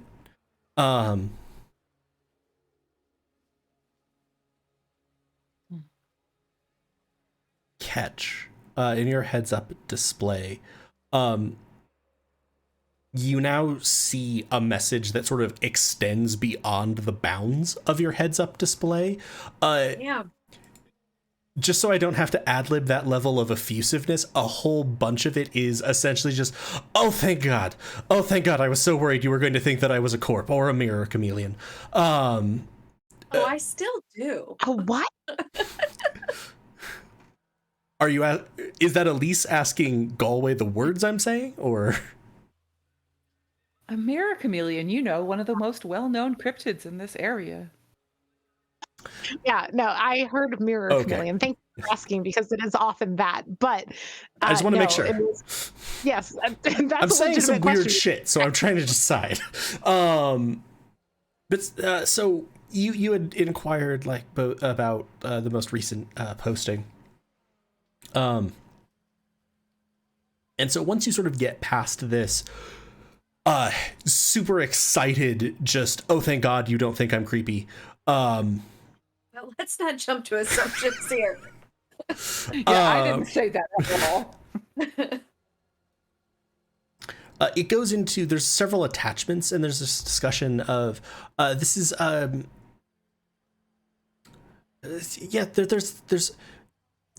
more and more people have been disappearing down south, and it always seems to be people who are out, farming or camping, or it's near the edges, so it seems like it's something that's out in nature, and so it's probably not disguising itself in sort of urban settings, but the rate of the disappearances has also been increasing, and people are hearing these wolf cries in places that they never have before. And I heard from a couple of people that they had someone who had been attacked, and then they seemed to be behaving oddly. That they reported not feeling well, and then eventually those people just disappeared. And I discovered in the legends down there, there's this idea of this wolf that when it bites you, it leaves behind a part of itself, and eventually you sort of turn into it. And so I just assume that maybe that's what's causing this, and I've tried to sort of connect with anyone that I can down there, but we don't have a lot of regular readers down there, but doing the best that I can with sort of online research. Okay. And so that was his message. What are the attachments? Mostly. Yeah. artist's renderings of a multi-wolf, Okay. which is basically a wolf. And then sort of shows a person vaguely changing into a wolf, with like tooth marks on them. And then there are a couple of notes that are showing actual sort of like data analysis of like disappearances and blah blah blah, and sort of showing some of those points that he's saying about like the disappearances are increasing, and then a couple of news postings around like hearing more wildlife, farmers in the area being concerned about livestock, things like that. Okay. Sure. So the and it just looks like a wolf, like artist rendering, so like it doesn't spark anything. It that little I tickle use the in the term back of my... artist loosely. Okay. All right, so You would 5-year-old suspect that child, Zig-zag drawing. drew what he thinks is a wolf. Zig-zag did not go to art school in your estimation. All right, fantastic. Okay, but then like with the news reports, is any of that helping that kind of like tickle in the back of my head that... Give me another history check. You also, if you wanted to look pensive, could get guidance. Or requested it if you're knowingly thinking. I will lean forward and I will pat Ressa, be like, "Hey, do your thingy on me. I'm trying to do something." So I will roll history. Holy sh! Guidance isn't gonna help. I'm not even gonna bother. Wow. That was a 1 and a 2, resulting in a 4 and a 3. So a 4. Yeah. Because the most I could get is what, an 8? Yeah, why bother? All right, so it's just a tickle. It's still there. It's still bothering you. You're really not sure. God, we're getting artist renderings of a wolf on the Roll20 map. It's amazing. Though with the way it's positioned on that X, it looks like it's pissing out of its ass. That's what I was going for, totally. So yeah, you're still, there's something there, and you're not getting any closer, and almost like trying to chase this down is almost making it harder. Like now you're like, Okay. wait, maybe it was it something from even like before we were on Moontree Isle? Was it something from one of the other or was it something that we saw here? And like you're now just sort of reviewing the entire like biography of your life in the context of what does the multi-wolf remind me of? Multi-wolf? Like a red herring that Ketch is just chasing? Or is this actually something? Because like... I don't know, but I'm here. No. I Like, love we're spending like 45 minutes me like investigating cryptids in Moontree Listen, Isle. if we become cryptid hunters in this, I'm okay. I'm totally good with that. 3 years later, Minno's like, I kind of miss my spouse, and everyone's like, we have to find the multi-wolf. Also, as always, Chelsea requests the map. Oh, yeah, just a second. Yes, I was planning to switch it over. We're gonna go to break in just a second. You're kind of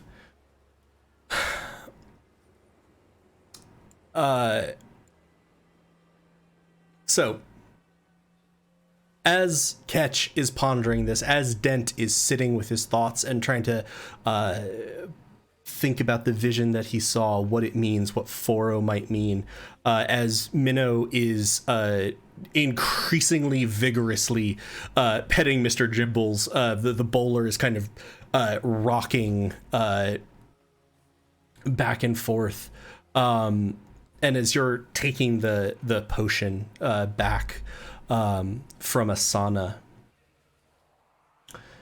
Nero, in front of you, you see a pothole. Like you see a divot in the road. And then you see it very rapidly get bigger. Why are we so fucked? What? Why are we so fucked all the time? Everybody catches us. We should have just gone after that goddamn car. Cat. In the backseat. The cat's missing fur from where you just pet one part of it so much, just rubbed it off. As you see a flicker of movement and the car essentially dips down, and Asana, in the process of handing this back to you, is slamming on the brakes. And you see sort of a small plume of smoke come up. There's a sort of shuddering crash as the car is essentially high centered, like it's sitting on this, and through this, as you all are sort of jarred, Minnow, I will, without making you roll, say you like sort of manage to catch Mr. Jimbles as he launches slightly. Minnow, you the hat. Huh? The cat and then the hat really fast. Gotta get those road Nero, skills, you sort of instinctually like put a hand on top of your pocket to keep Tree Trim or Jebediah from launching. And as the car sort of creaks, you see dust swirl up. And you see forming in front of you tiny, emaciated legs. You see sort of a very partial torso with one arm and almost just a skeletal visage. Burn that shit. Didn't kill it good enough. No way, you are reaching Andy level dickness, okay? And let's go ahead and hop to break. My God, this bitch won't die. We will be back as the party attempts to deal with apparently a small Nano-drider problem. It's now small. Not actually a small creature, but much reduced. And we'll be back. We're going to take about a 15-minute break, so we'll be back right around 9 o'clock Mountain Time. So stay tuned. As Andy would say, manage your fluids. Take a break. I don't know. Exclamation point Discord. Go check out the merch. Love y'all. Be back in a minute. I know.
Hello, Great, everyone. dude. We should be back.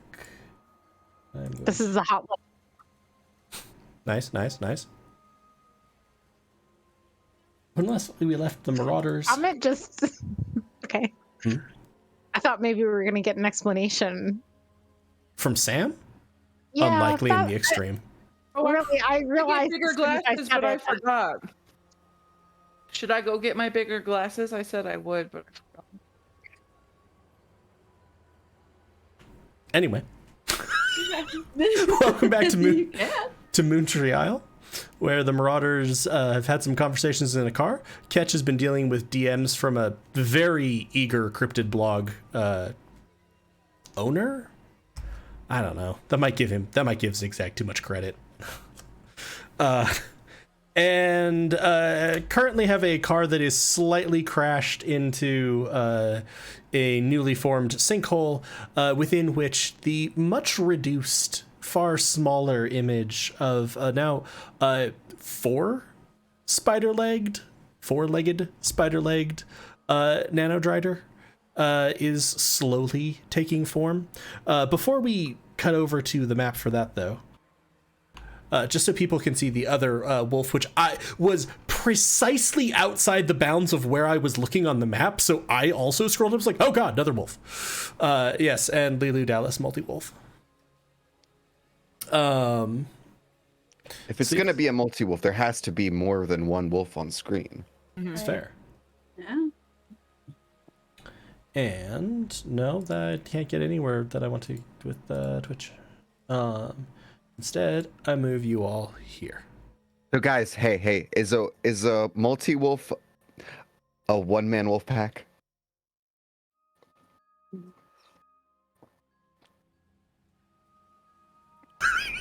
These are questions for the philosophers of our time. So come to. So if I hadn't burned her body, would she still be giant? Also questions for the philosophers. We're just gonna burn her till she's. Yeah. I can't not see Allie Beardsley as the Nano-drider. Do you see it? Yeah, I see what you're saying. With the short hair and the... Yes. If They do look like that. We haven't been driving for an hour, have we? No. Go away. No. Okay, that would be more terrifying because that would mean it caught up with a car moving forward. My initiative rolls so bad. Mine always are. So let's see. I have my Finch. Okay. Yes. I got So it. I'm assuming we've all seen what's going on now, So or we you just see the know car we has sort of interacted with something. crashed, and on the far edge of this sort of sinkhole, you can now all see a, like I said, much reduced form of this Nano-drider. I will describe a little bit more fully what you see. Where the hell is mine? Oh, I didn't click You'll it have to first. add Finch in because it doesn't have an initiative, but just for everybody's sake. Well, I didn't Minnow click has a my person, 9, so let me do this. Finch has a 19 for this initiative. Finch So gets the advantage on their initiative? no. Oh no, I guess it has an 11. Thank you for saying that. I only saw it when I had like the thing. No, I had like the sheet covering the roll 20, so I only saw the one dice, the one die roll. But you're right. Finch has an 11. That's not so bad. I like that at this point you're just trying to contain how much better Finch's initiative roll is than yours. I do want Finch to do better than Minnow though, because then Right. Finch can give Minnow advantage more effectively. How big God. is this? This It is now a Nano-drider? medium creature instead of a large creature. Good. And I will get to... I hadn't added Asana's turn.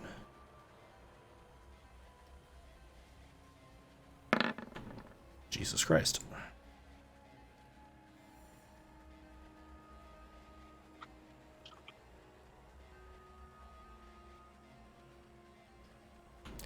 Congratulations, Asana. That was your mod. Good lord. Nero, you are up first. You are... Actually, you should be up near the front. Because you were in the front with Asana. You saw this sort of creature reforming itself. Let me say this. It's starting off this fight looking very... It's not even badly hurt. It's just a shell of itself. Sure. So, I'm going to turn to Asana and just ask, why won't it die? I don't know, but I'd like for it to. Yep. So I'm going to then hop out of the car and run around the sinkhole. And I'm going to hit it with my staff.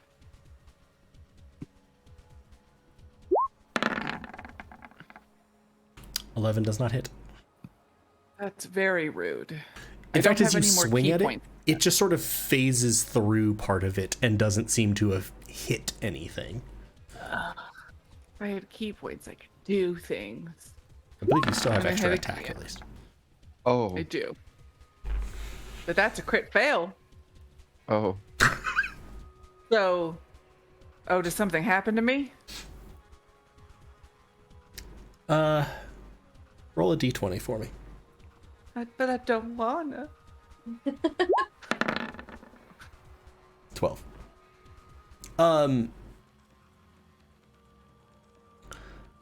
Essentially, you sort of stabbed at it once with your staff, missed, brought it back around, and you swung sort of full through. You want this thing dead. You wanted this thing dead when you set it the fuck on fire.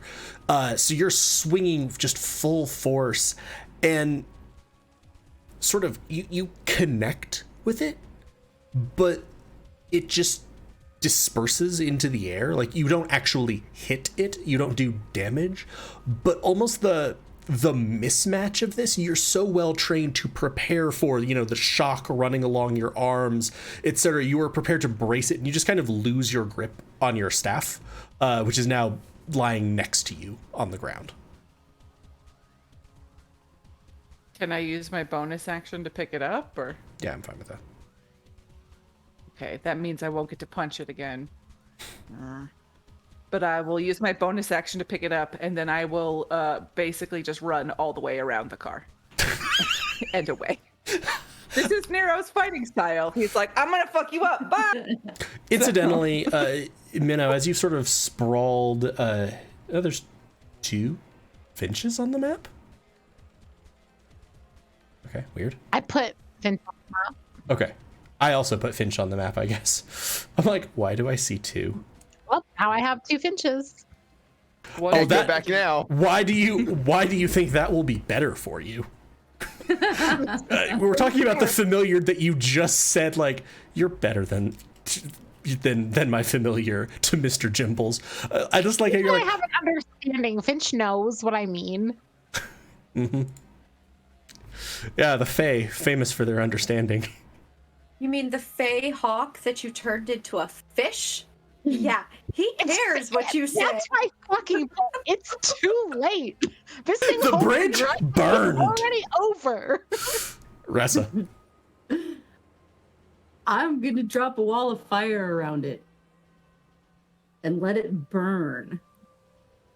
Okay. Nice. And Interesting. Is there traffic on this road? You were somewhat in back roads. And so, since it's a ring, I'm gonna drop it so that it only has to be within. I'm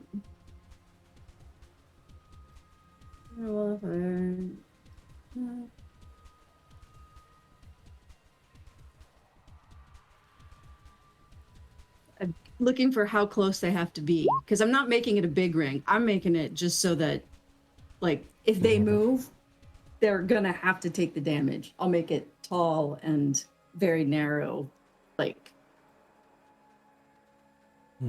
smaller diameter. Ends within 10 feet. Okay, so I'm making it so that wherever it moves within there, it's gonna be taking damage no matter what. So about like that. Yeah.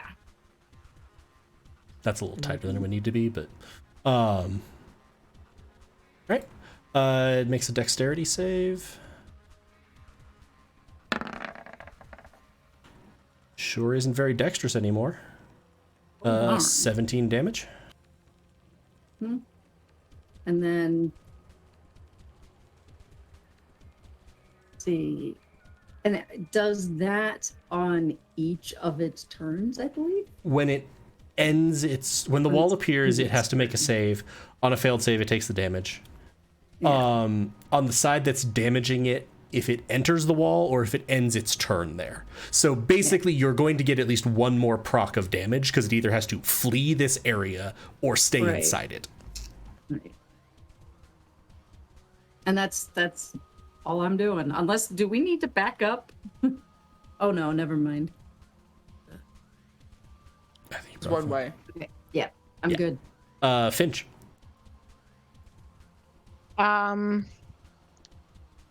I will have Finch. Can Finch go over the wall of fire?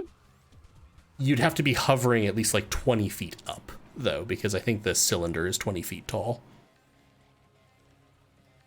Okay. But Finch would be able to look down in.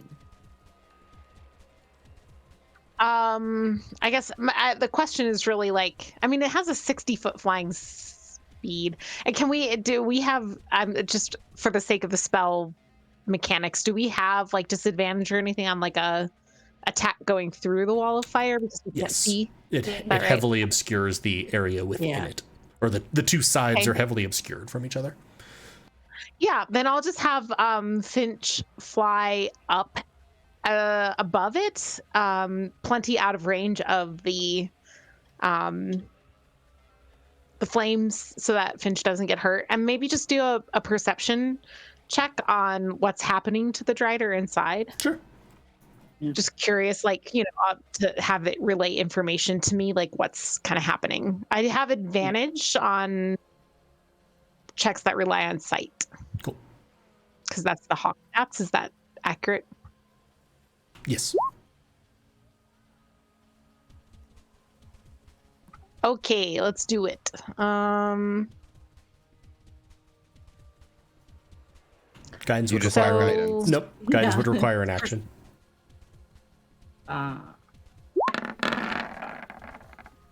So many dice just Sorry, appeared. I don't know why. Okay, no. I don't know what level rolled. But 13. That happens And to me a lot naturally- as well. Great.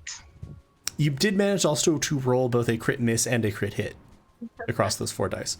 With the 13, yeah, you can see the drider is sort of flinching back from the flames in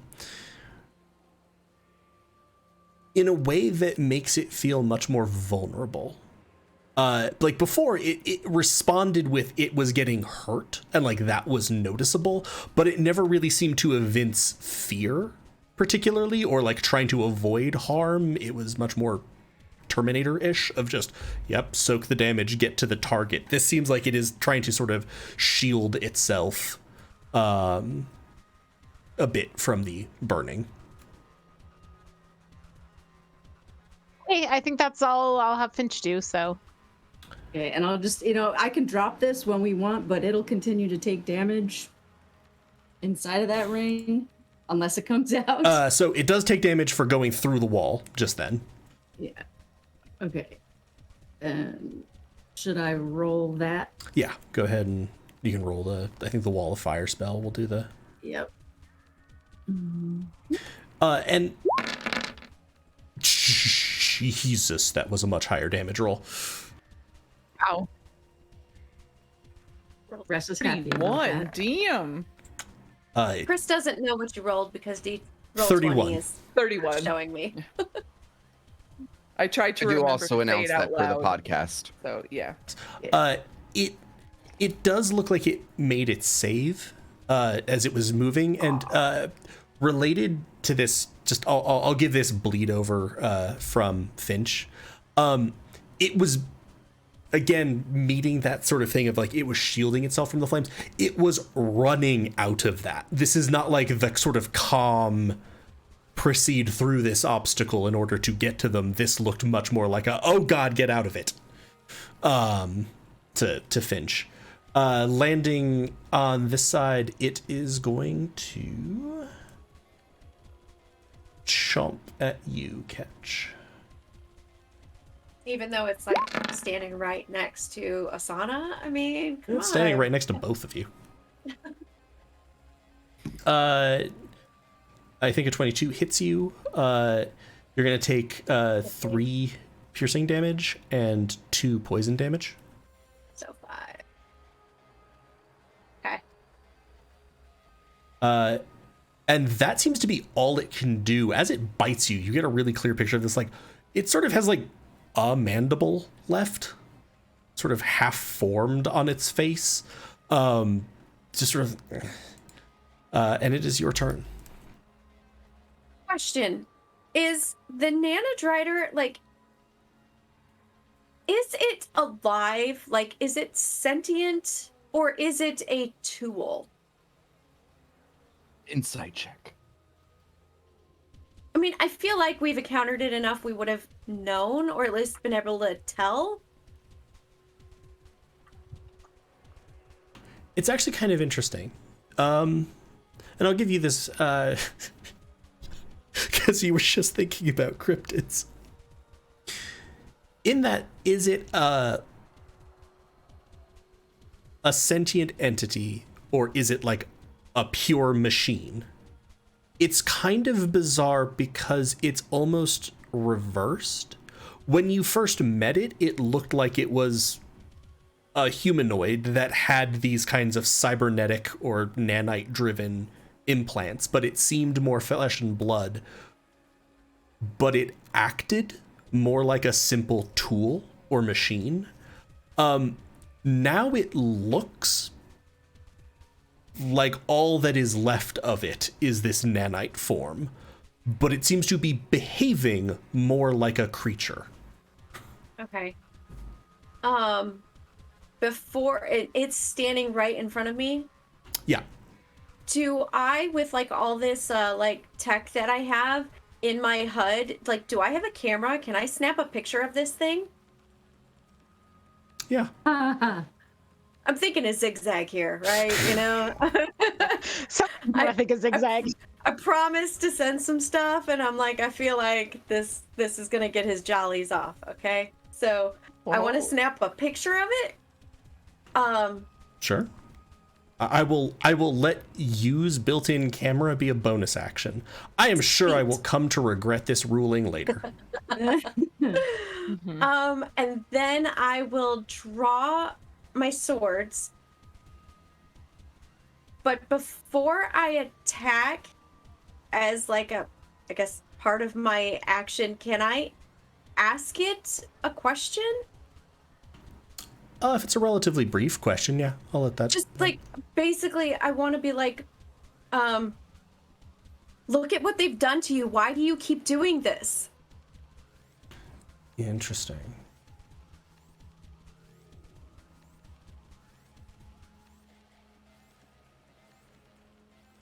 Interesting. Okay. And does it respond at all? Like with anything? Do I sense anything? Because you sense that it has heard and understood your question. I will give you some of its response based on potentially what happens in the rest of your turn. Okay.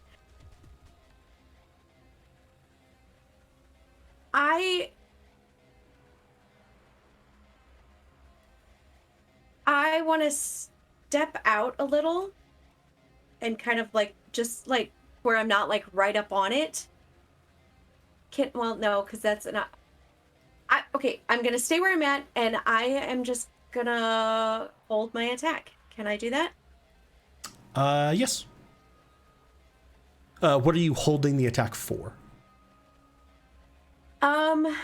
That if it doesn't respond kindly to my question, that I can at least respond in kind.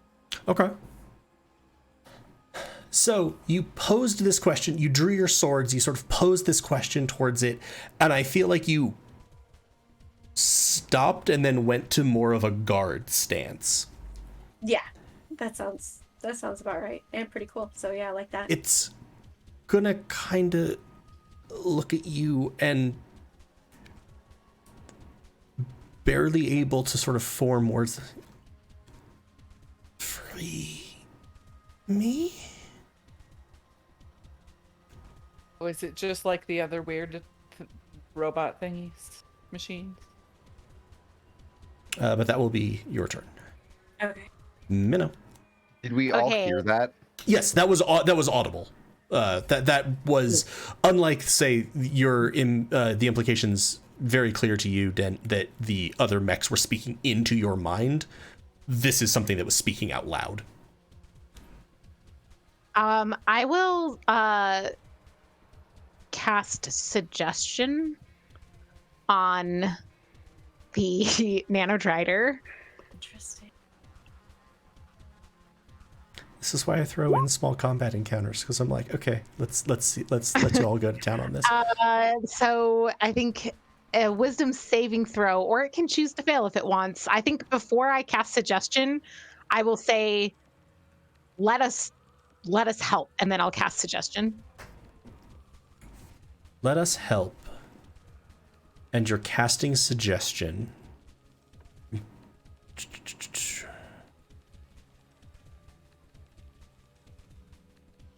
And is that the suggestion you are casting? No, that is an appeal before the cast, as a, like, this is meant to be a friendly magical effect. I know that's not what Minnow said, but the intention of being like, let us help, cast suggestion. Does that make sense? Yeah, no, I'm just trying to double check. Must be worded. What are you suggesting? Oh yeah, but it hasn't done it. Oh, do you want me to do it before you get the wisdom save? Because on a failed save. Yes, she I wants to suggest make it it so that first. she could choose to not succeed. She could so she was trying choose to to plead fail, to her yeah. to see if And she could that's choose to fail. and I believe that you are allowed to choose to fail knowing what the course of action Okay, is. then the course of action will be suggest a course of activity limited to a sentence or two, magically influence, creature can't be charmed, immune, must be worded in a manner make course of action sound reasonable. So with the like let us help, then I cast it, and the suggestion will be like stand down and relax while we find a way to free you. Okay. It will choose to fail. Fucking sweet. You'll Okay, sort of see Trying it. to be evil so we can murder it. Jeez. You'll sort of see it go. And it's sort of what's left of its posture is fading. Like, you'll just see like a bit of its arm sort of slough off. Okay, and I will if I still can speak a little on my turn, just to communicate to the rest of the party, like, nobody attack it or this effect ends, but I think I've overridden whatever's compelling it to attack us. For the time being. Up to 8 hours, as long as I don't lose concentration. Do we help it? I'm going to go through and ask on a quick check, because you said the suggestion you gave it was to stand down and allow you all to figure out what was going on. It agreed to do that. It will pursue that course of action to the best of its ability.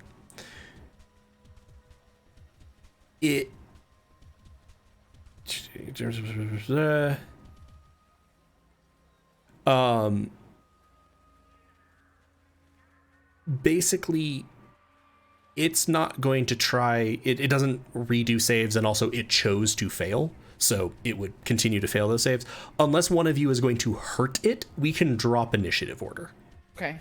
Yeah. Because I will say that you hurting it breaks the spell. It's just going to keep choosing to fail as long as you all seem like you're doing something related to what you've said. So with that, I will say we can pass that. And you have a very tired, beaten, almost disintegrating looking Nano-drider in front of you. Okay, any ideas on how to save it? I mean, I think Let's ask Yeah, it. How do we Dent. help you? I Yeah, think Dent.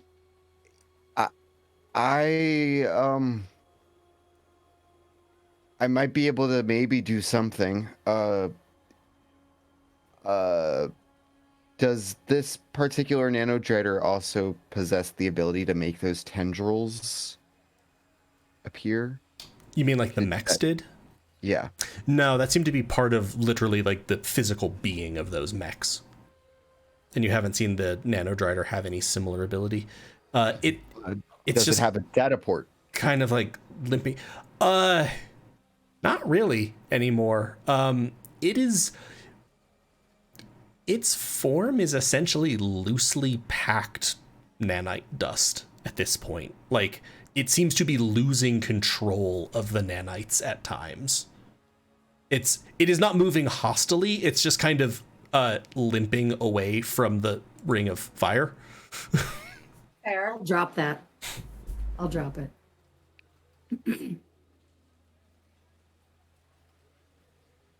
I think, just based on his last interaction with the mechs, like, Dent doesn't have any reason to really believe he can do something, but, maybe Ed might be able to, kind of perform that same action as before, but on a better level now that there's a whole bunch of these things and they're all together and these ones are all active and not fried.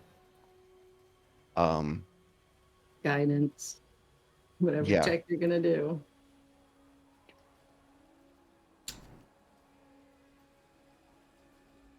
And this would be almost the exact sort of same role. Like, I'm trying to see if I can tap into the technology that's there. I mean, access. I think that's good, but I think, was it Ressa who said earlier, like, can we ask it how, like, we can save it? Like, maybe we still do that first just to kind of get a better chance here. Know what it says. Maybe get more information and lower your DC. Yeah. So, okay. That seems like a very Ressa question to ask, and you're by it, so I think we can go with you asked, how can we help you? As Dent is sort of walking up. And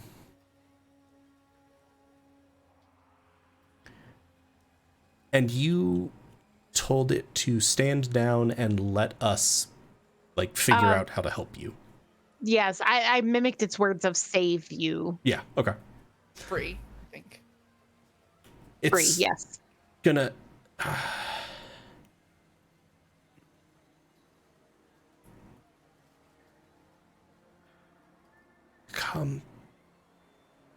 combine. It's gonna sort of gesture at itself, and as it does, its remaining arm is almost diffusing up and down in the air. Corrupted. And I like the way this particular bit played out. As you, Dent, you're kind of coming forward, it's going to look, and you're going to see its arm swing out rapidly and grab sort of across, aimed at like the front of your chest. And as it swipes up and comes in the middle of this kind of cloud of dust, you're going to see darker gunmetal gray particles. And it is going to slam that dust until it condenses into an orb and throw it from itself. Corruption.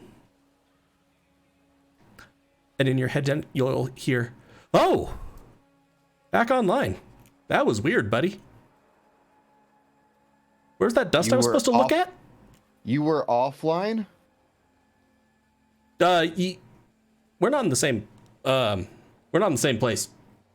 We were definitely inside, and you had dust, and I kind of looked at it, and then took a little what are the meat things called? Nap. Oh. Well, you could have told me you were going to sleep. I'm not fully sure how I went to sleep, buddy. Performing some system checks. Give me just a... Did that... What it smashed into an orb and threw from itself, did that form out of things in its hand, or did it actually scoop something from Dent? It looks like it scooped something from Ed. Ed, okay. Yeah. Where you had held up dust to Ed before, which seems to be the last thing that Ed can remember. And did that orb, when it threw it, did it like evaporate, or is... No, it's still sort of solid. It looks like that dust has become inert. And is now just sort of like a little dusty gray orb. Stab it. And we know Oh, goodness, sword. all we know about corruption is that the way to like diffuse it is to use something in its intended fashion. Yes, within the concept of blight corruption. Does this seem to be? Was that orb that we saw? Did it look like blighted corruption, or did that look like just more nanites? It looks like more nanites that might have been healthier. And it's gonna sort of now it's like pointing there. Control. Pointing at itself and at Ed in your chest. How can we give you control? Well, I think the corrupted things are taking control of it, and maybe of Ed. Yeah. It's gonna point. Well, it was affected by these things, and we need to rid it. Do we need to rid you of the rest of them? Ketch is definitely stabbing this thing now. Thank you. It seems to be having a hard time processing words at this point. Free. It's going to point at the ball. Corruption? Free. Do you have corruption inside of you? No. No. Free now. Pointing at it. Free. Ed is Both free. of them are free. Yes. Yeah.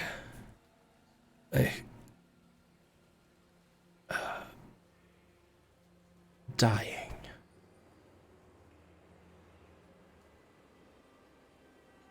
Is that you asked us to free you or save you? Free. Free. Is death going to free you, or is there a different way to save you? Death or combine.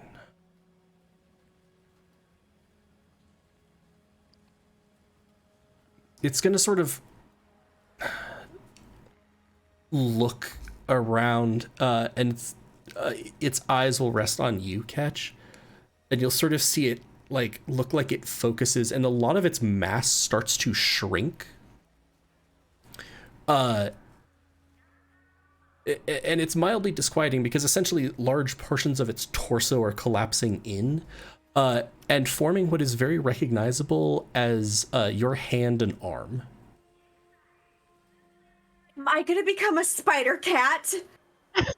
Spider cat. I get to become a cryptid. Yeah. Oh my God, that's amazing. Ketch's arc just changed so rapidly. Okay, so she Jimbles, formed do you my wanna- arm. She's essentially like collapsing down, and it's very clearly like little claws, fur, which is still sort of this like ashy gray metallic look at the moment. Okay, I would reach for it. It's sort of like combine. You want to come into one of us? Or you want us to combine your... Is this gonna be like when Goku and Vegeta like combine? Illusion. Ha!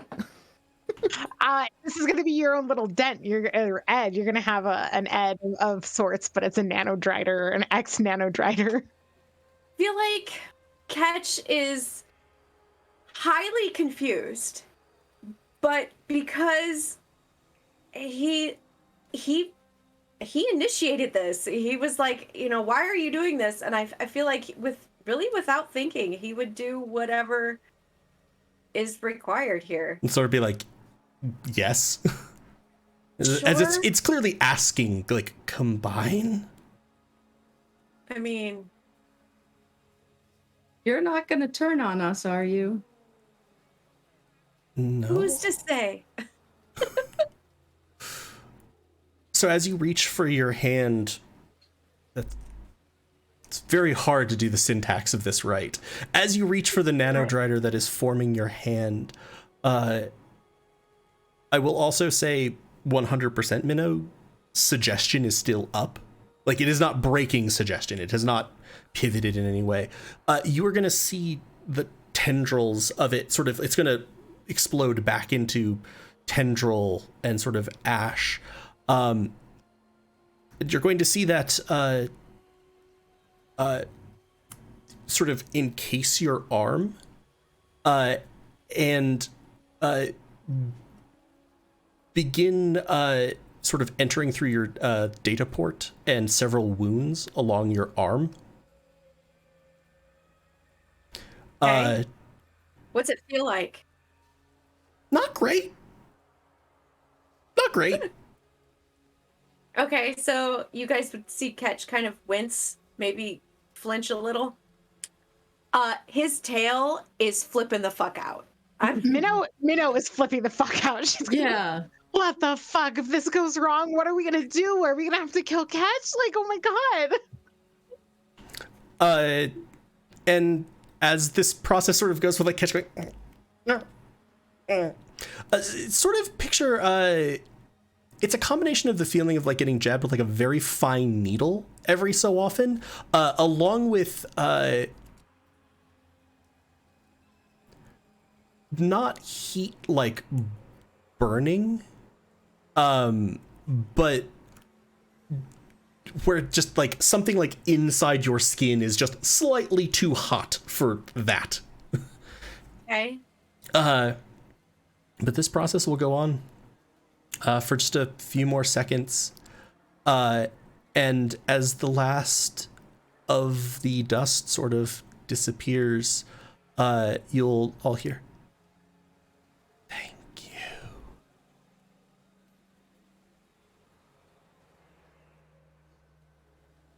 And Minnow, you can feel that, because I rule that concentration spells allow a certain amount of ongoingness. The creature that you cast concentration on doesn't quite exist anymore. Yeah. I'll be like, Ketch, how you feeling? You Ketch?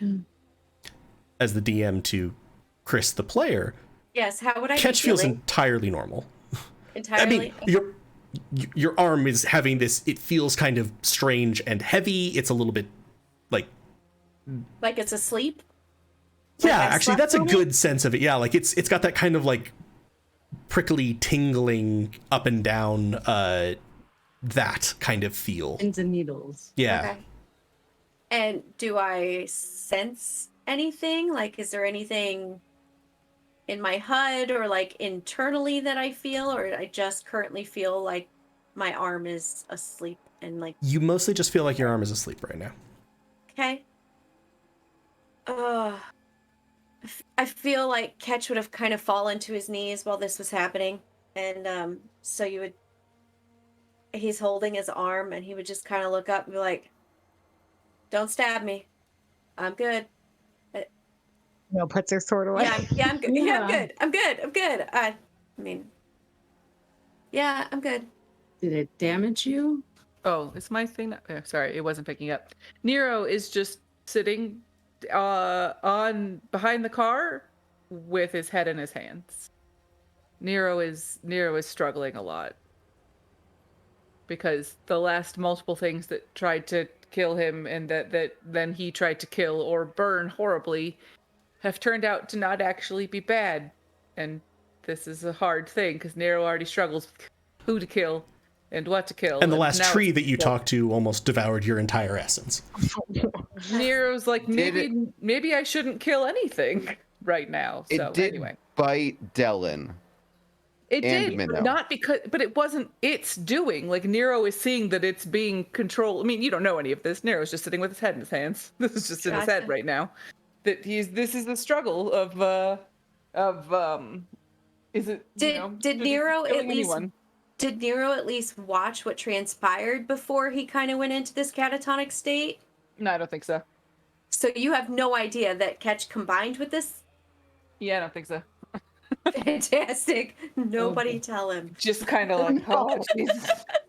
As it was like begging to be freed and all this stuff was happening, it was like existential crisis kick in. Don't look at anything. So, yeah, no. Okay.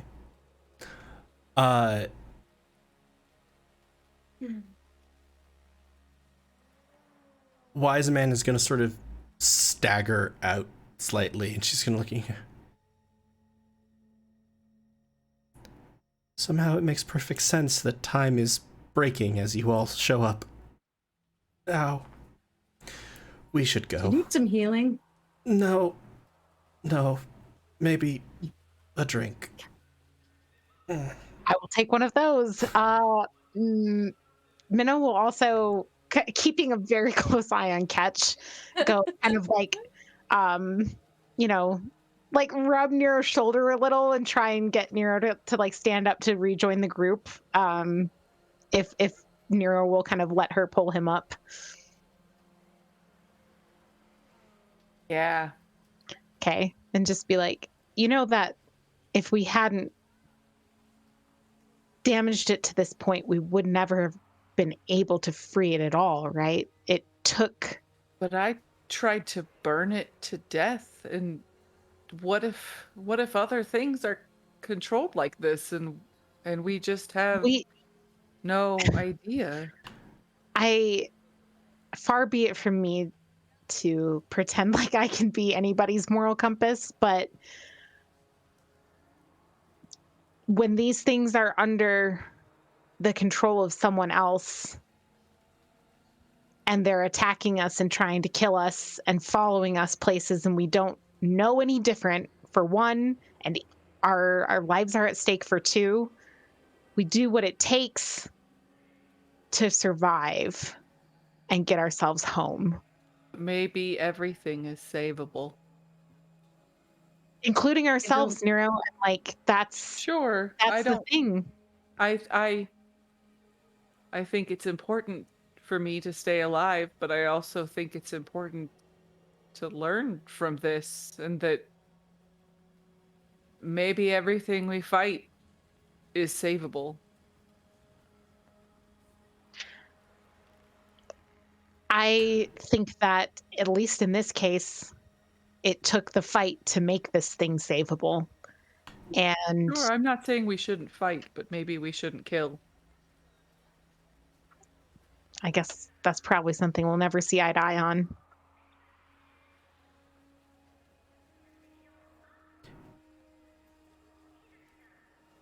There's a balance. To be fair to your And one, we don't always know what that balance is or where it falls. We just do the best we can. Catch you here. To be fair to your stabby friend, you really did kind of have to do that much damage. And it's in your head. You guys, I don't know if anyone, if Minnow is still watching Ketch, you will see Ketch go. But the big one is very sweet. He seems nice. And then, without vocalizing it, I'm gonna try and talk in my head and see if that's how we communicate. And be like, is this gonna be a thing now? Still kind of working it out, but maybe. Okay, cool. And that is gonna be out. So you guys are just gonna hear Ketch be like, cool. Is the creepy music just constantly playing in Ketch's head now? I'd like to say that that's where Ketch's mental state is drifting. It's not actually a separate, like, auditory perception. It's just kind of... Ketch seems like the kind of dude who kind of has background music playing for himself in his mind all the time. The background music is definitely taking a turn towards the come play with me. Like Kronk from Ember's Groove. Da, da, da, da. But I like dun dun dun dun dun Yeah. dun dun. Yeah, And now it's like a little action. but I will say with that, you can sort of get back in the car and start moving. Assuming people want to get the hell out of here. and in the Yeah. car, I'm just gonna be like, Ketch, are you talking to it? You kind of did this. And it doesn't have a name. I've learned that from Nero. So, Pronouns? Nero, you've taught me something. Very quickly, Ketch I is don't going to know ask what you're in his talking head, about. "What's your name?" I don't remember. What are your pronouns? I'm going very Nero. And just so you know, it is Nero's fault that Ketch even said, "Why are you doing this?" It's all Nero's fault that Ketch even tried to save this thing. Nero doesn't even know how much of an No. impact it's made. Nero's just like, Yeah. I think she. Gee, sweet. So I got a chick inside me. This is awesome. usually it's the other way around. Can I can Right. I pick a name for you? I don't want to just be like, "Hey, you." That seems like it might be nice. Okay, cool. Cheryl. No, I'm kidding. My mom's name. Ketch is just gonna be like, Mom. Eliza. Oh. Okay. That seems nice. Do you like it? Yeah. Okay, cool. All right, and then Ketch will actually look back at Minnow and be like, "Yeah." Oh my gosh. What's name and pronouns?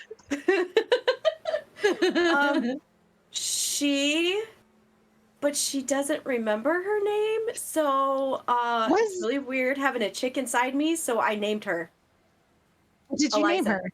Okay. Eliza. Was Eliza a person that was made into? Can you ask Eliza? You'll see Ketch like stop talking and just kind of like he's focusing, and now he's talking in his head. "So were you, Eliza? Hi. Hi. Were you alive before, or did they make you? And then, like, what's your story? ASL, please."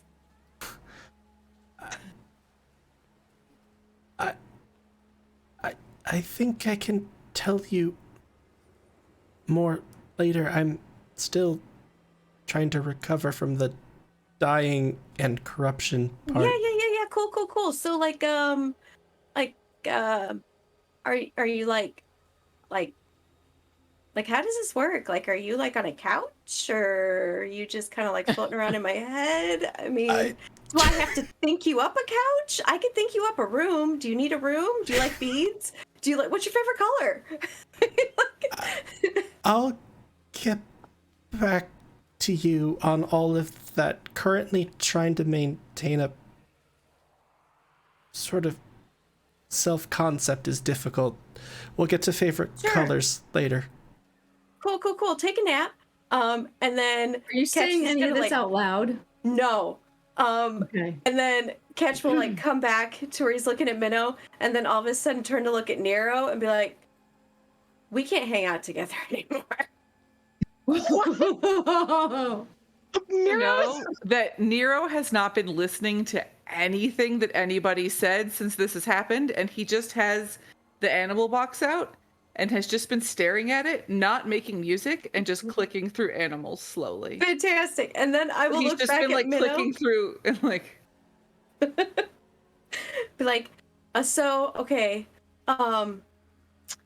they are resting, and apparently my inner Ketch is Nero, because I asked way too many questions." Do you remember when I caught your soul on this thing? I hold up my tablet and I'll be like, "What the fuck? Did we actually like swap your souls?" Nero is becoming everybody's inner conscience. We've drained some of Nero into you. Like, look at Nero and Yeah. Nero's just clicking through animals. Does she need healing? Would she heal if I healed you? She is very overwhelmed right now, and is trying to kind of figure it all out. So I think maybe we just let her rest for a bit. So yeah. You all get back into the vehicle, which wasn't damaged. It just was not really touching road anymore. You proceed several more swaps, and again, you've gotten used to this. You've switched vehicles several times. You go sort of around back ways, doubling back, flying surface roads back and forth. It does take about an hour. You can proc a hit die if you want to. I heal 1 point. What do I roll? Did key points come back on a short rest? Yes. I didn't write it down. I have never played. Well, I've played. I have a look. I was gonna say I played Yeah, my Squirm, book- but like we didn't get to rest very often unless it was like going to sleep for the night because otherwise the guards arrest us.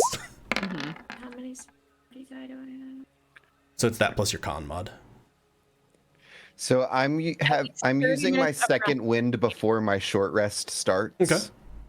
So I get plus 7, 13 hit points. I can back. also do prayer of 1, healing. 2, 3, 4. I don't need more healing. Rachel, did you hear that? 30 minutes meditating, and you will get all of your key points back. Okay, so a short rest. So me staring at animals basically counts. Dissociating, meditating, dissociating. Kind of exactly the opposite of each other, actually. 3. Lovely. You don't get to judge how Nero does things. I mean, I'm just saying. Very present, not present at all. So I will say after this, you get to a facility that is again much more secure. This seems like it's security at the level of the area you just been in, but a little bit bigger, multiple rooms. But you've sort of entered through one building, gone underground through a tunnel, gotten into another building, etc., and moved through. And you're a couple stories up. You are exposed in that sense, but no one would really have been able to tell what building you got into this from. You haven't noticed a great many entrances or exits, etc. And then you find yourself sort of walking through the halls, and like as you enter the room, alongside Asana and Wise Man, if there was anything you'd wanted to talk to either of them about. Dent particularly would. I mean, I think he wants to mostly talk to Ketch and Nero. Oh, okay. At this point. So, I mean, basically, you could have also been sort of hanging out near whoever you wanted to have a conversation with. We might be hard conversationalists for you right now, from the both of us. Yeah, it's fine.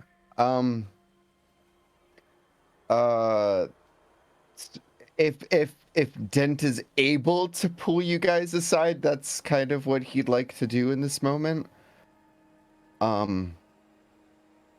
And assuming that has been able to happen, I think what you're gonna see Dent doing is kind of like reaching back and just kind of placing the tips of his fingers on where that handprint was and or is, and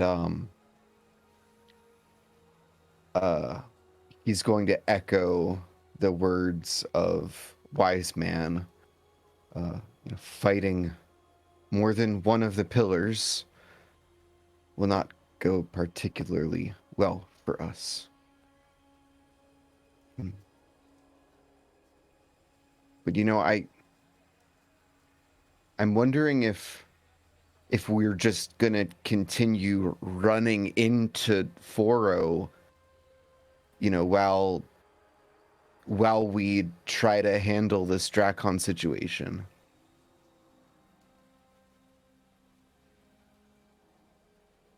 Are you talking to both of us, or did you Yes. just get one of us individually? Okay.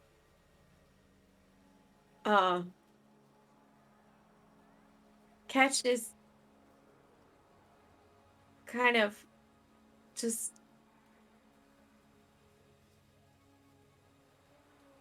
So is it weird when your little guy talks in your head? I kind of got used to it. Yeah, how quickly did you get used it felt to it? like, I mean, for me, it was kind of easy because it felt like a part of me I didn't know was missing was suddenly there. And so it was overwhelming, but it felt like this is just a part of me, Okay. which I guess is not how you're feeling right now. No. No.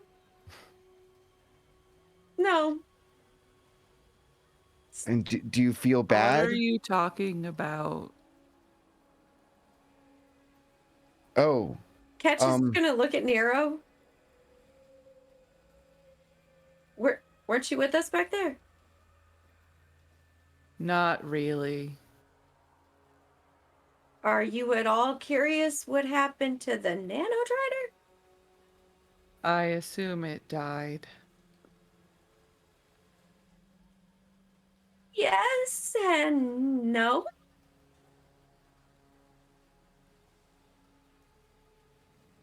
And then Ketch will look back at Dent and be like, how do I tell her? Or him? How do I tell him? So Nero, remember when we were back at that old shop in Tormenryle, and I touched the thing and then the thing became Ed? Yeah, that's when I got my IOU. Right. Well, the Nano-drider, do we know the Nano-drider's name? Did you tell us it's Eliza? Eliza, yeah. Yeah. Okay. Yeah, I wasn't sure if that was just in your head or if you told us it was Eliza. Well, Eliza, the drider is now Ketch's Ed. And Dent is definitely scratching his head at that. I also like to point. Ketch is pointing in his head. I just also want to point out that at this point in back-to-back conversations with Nero, we've had Minnow serving as the moral compass, and Dent as the one to how to effectively communicate in a difficult emotional situation. Ketch is a cat. I don't know that there can be more than just Ketch inside of Ketch. Well, we got some stuff to talk about. You know how you're always trying to, talk to people? Find out what makes them tick? Yeah, Just I like tried that really slowly. I saw you were kind, unlike me, and you asked a question. No, just so you know, and I'm trying to remember exactly how she said it back at the on the street. You were very special, and so I'm trying to make it in nice words for Nero because I know he's really going through some stuff right now. You were very special and helpful in saving Eliza. How I burned her.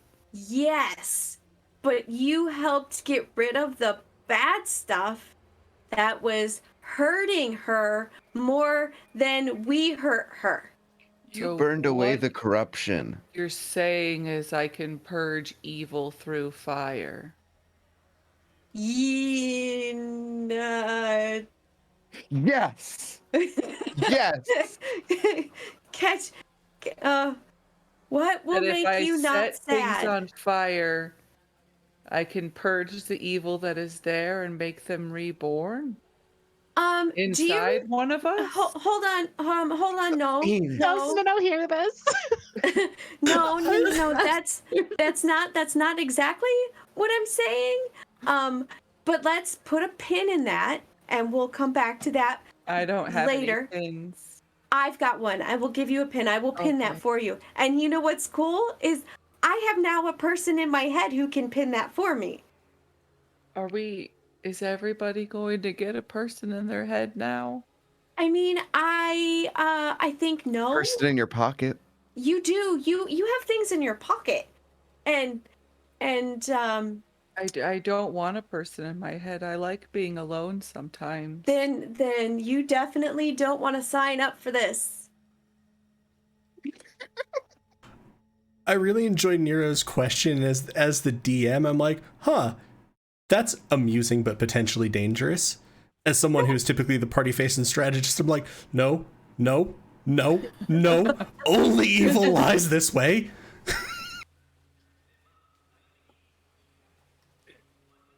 So, Dent, back to what you were saying. Yeah.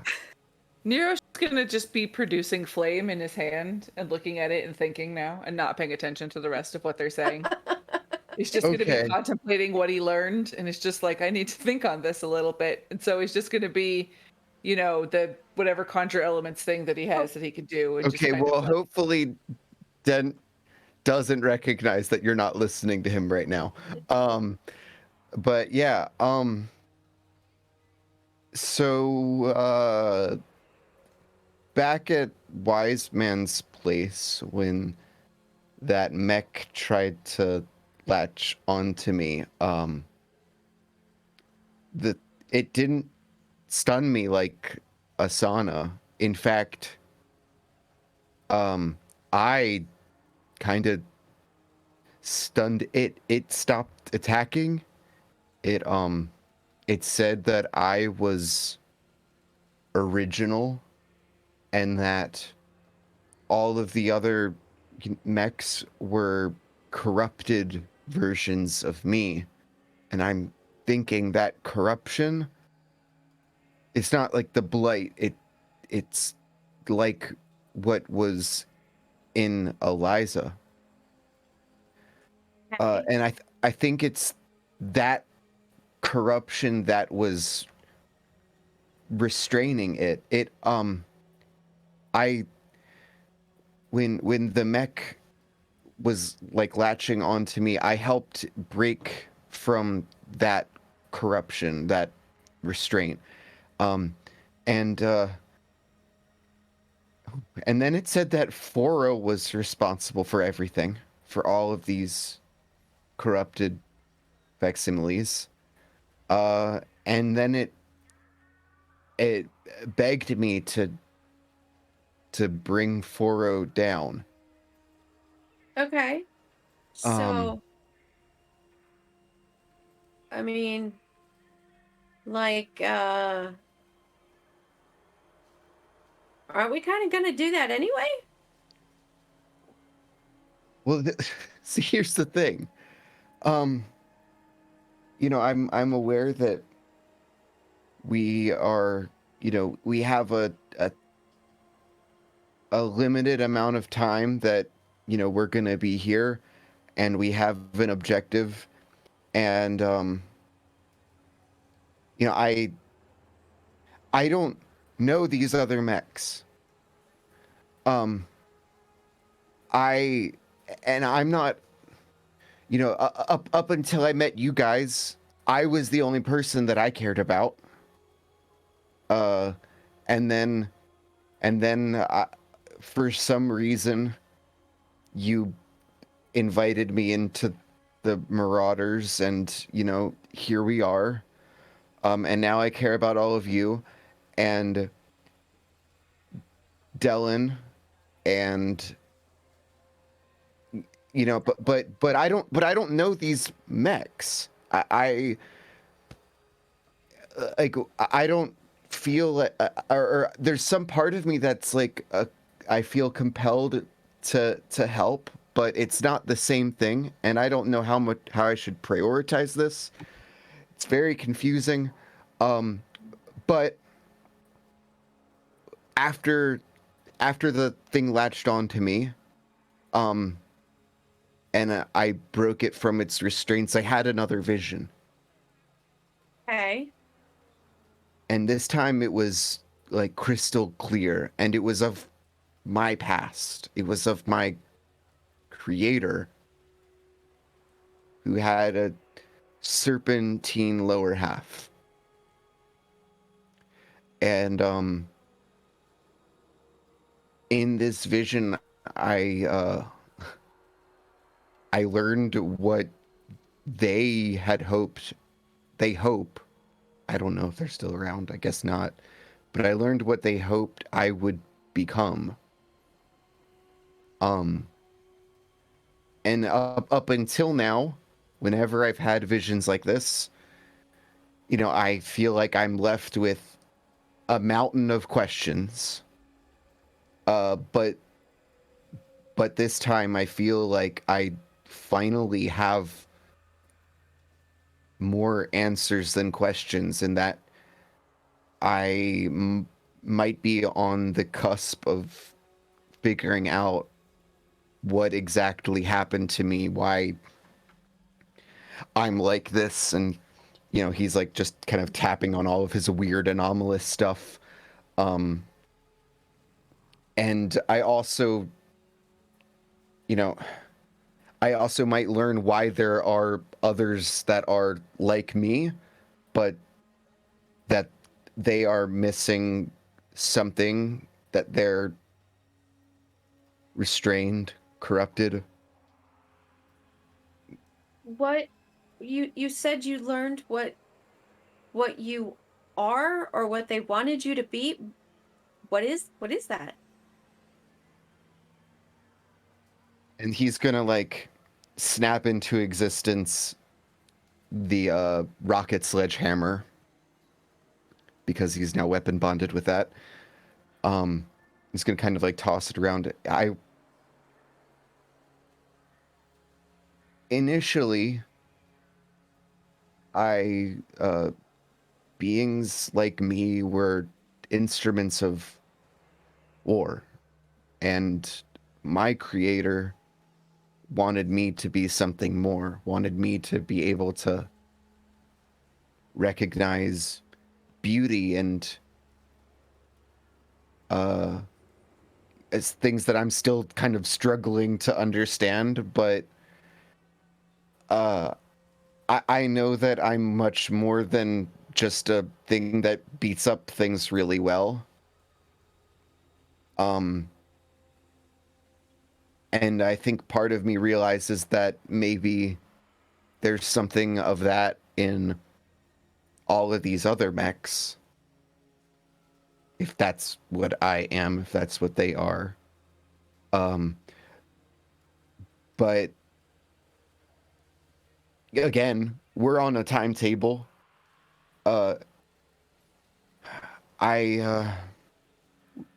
we help them, maybe I'll get answers to those remaining questions I have. But you know, is this, this is really what I'm trying to get to right now, is all of that, is that potential slim reward, I mean, maybe not so slim if there's like a whole liberation of mechs and they don't all explode like the ones I talked to earlier. If I don't know, maybe I'll get those answers, maybe I'll get that reward, but is that worth the risk of us not making it back? Is that worth the risk of you know, us not getting Asana back, of us not going home? I don't know, and I don't.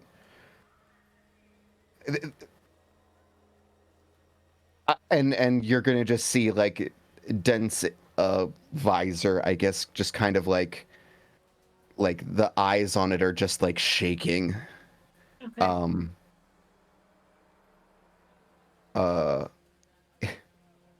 Is there a more efficient way of handling this? I don't know. Well, I tell you what. I think I know somebody who might have some information about 4-0. and the corruption and maybe about all those mechs. But, and then he's going to go like this. She needs some time to sleep before I can ask her. So I will make you this promise that if she can help and she has information, I will get that for you and we will discuss that. And if those mechs said that they were a corrupted version of you,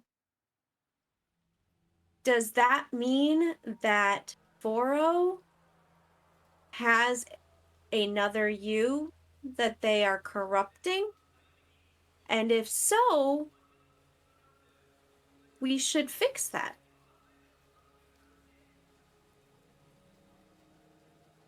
Do you think that is... I mean, I don't know how long something like that would take. I mean, I feel like we already have... I mean, this is brand new. This I just learned this earlier today, you know? But we already have, you know, a whole laundry list of things that we've already committed to doing. I don't know where... I've never had a priorities list before. This is... I don't know how to... And I am starting to now wonder, Dent, I now have a spider girl living in my head. I don't know how going back home is going to work out for me. So I'm gonna stay, not like stay, I'm gonna live in the now, and we'll figure it out as we go. Nero is gonna stop looking at the flame that he has, and is just gonna say,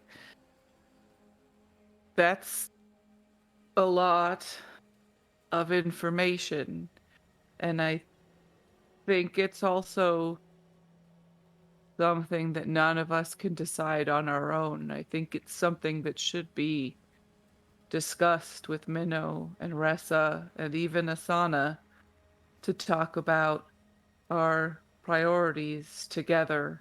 I think I don't know what's best and I don't know what we should do, but I think we generally do everything better when we decide it together."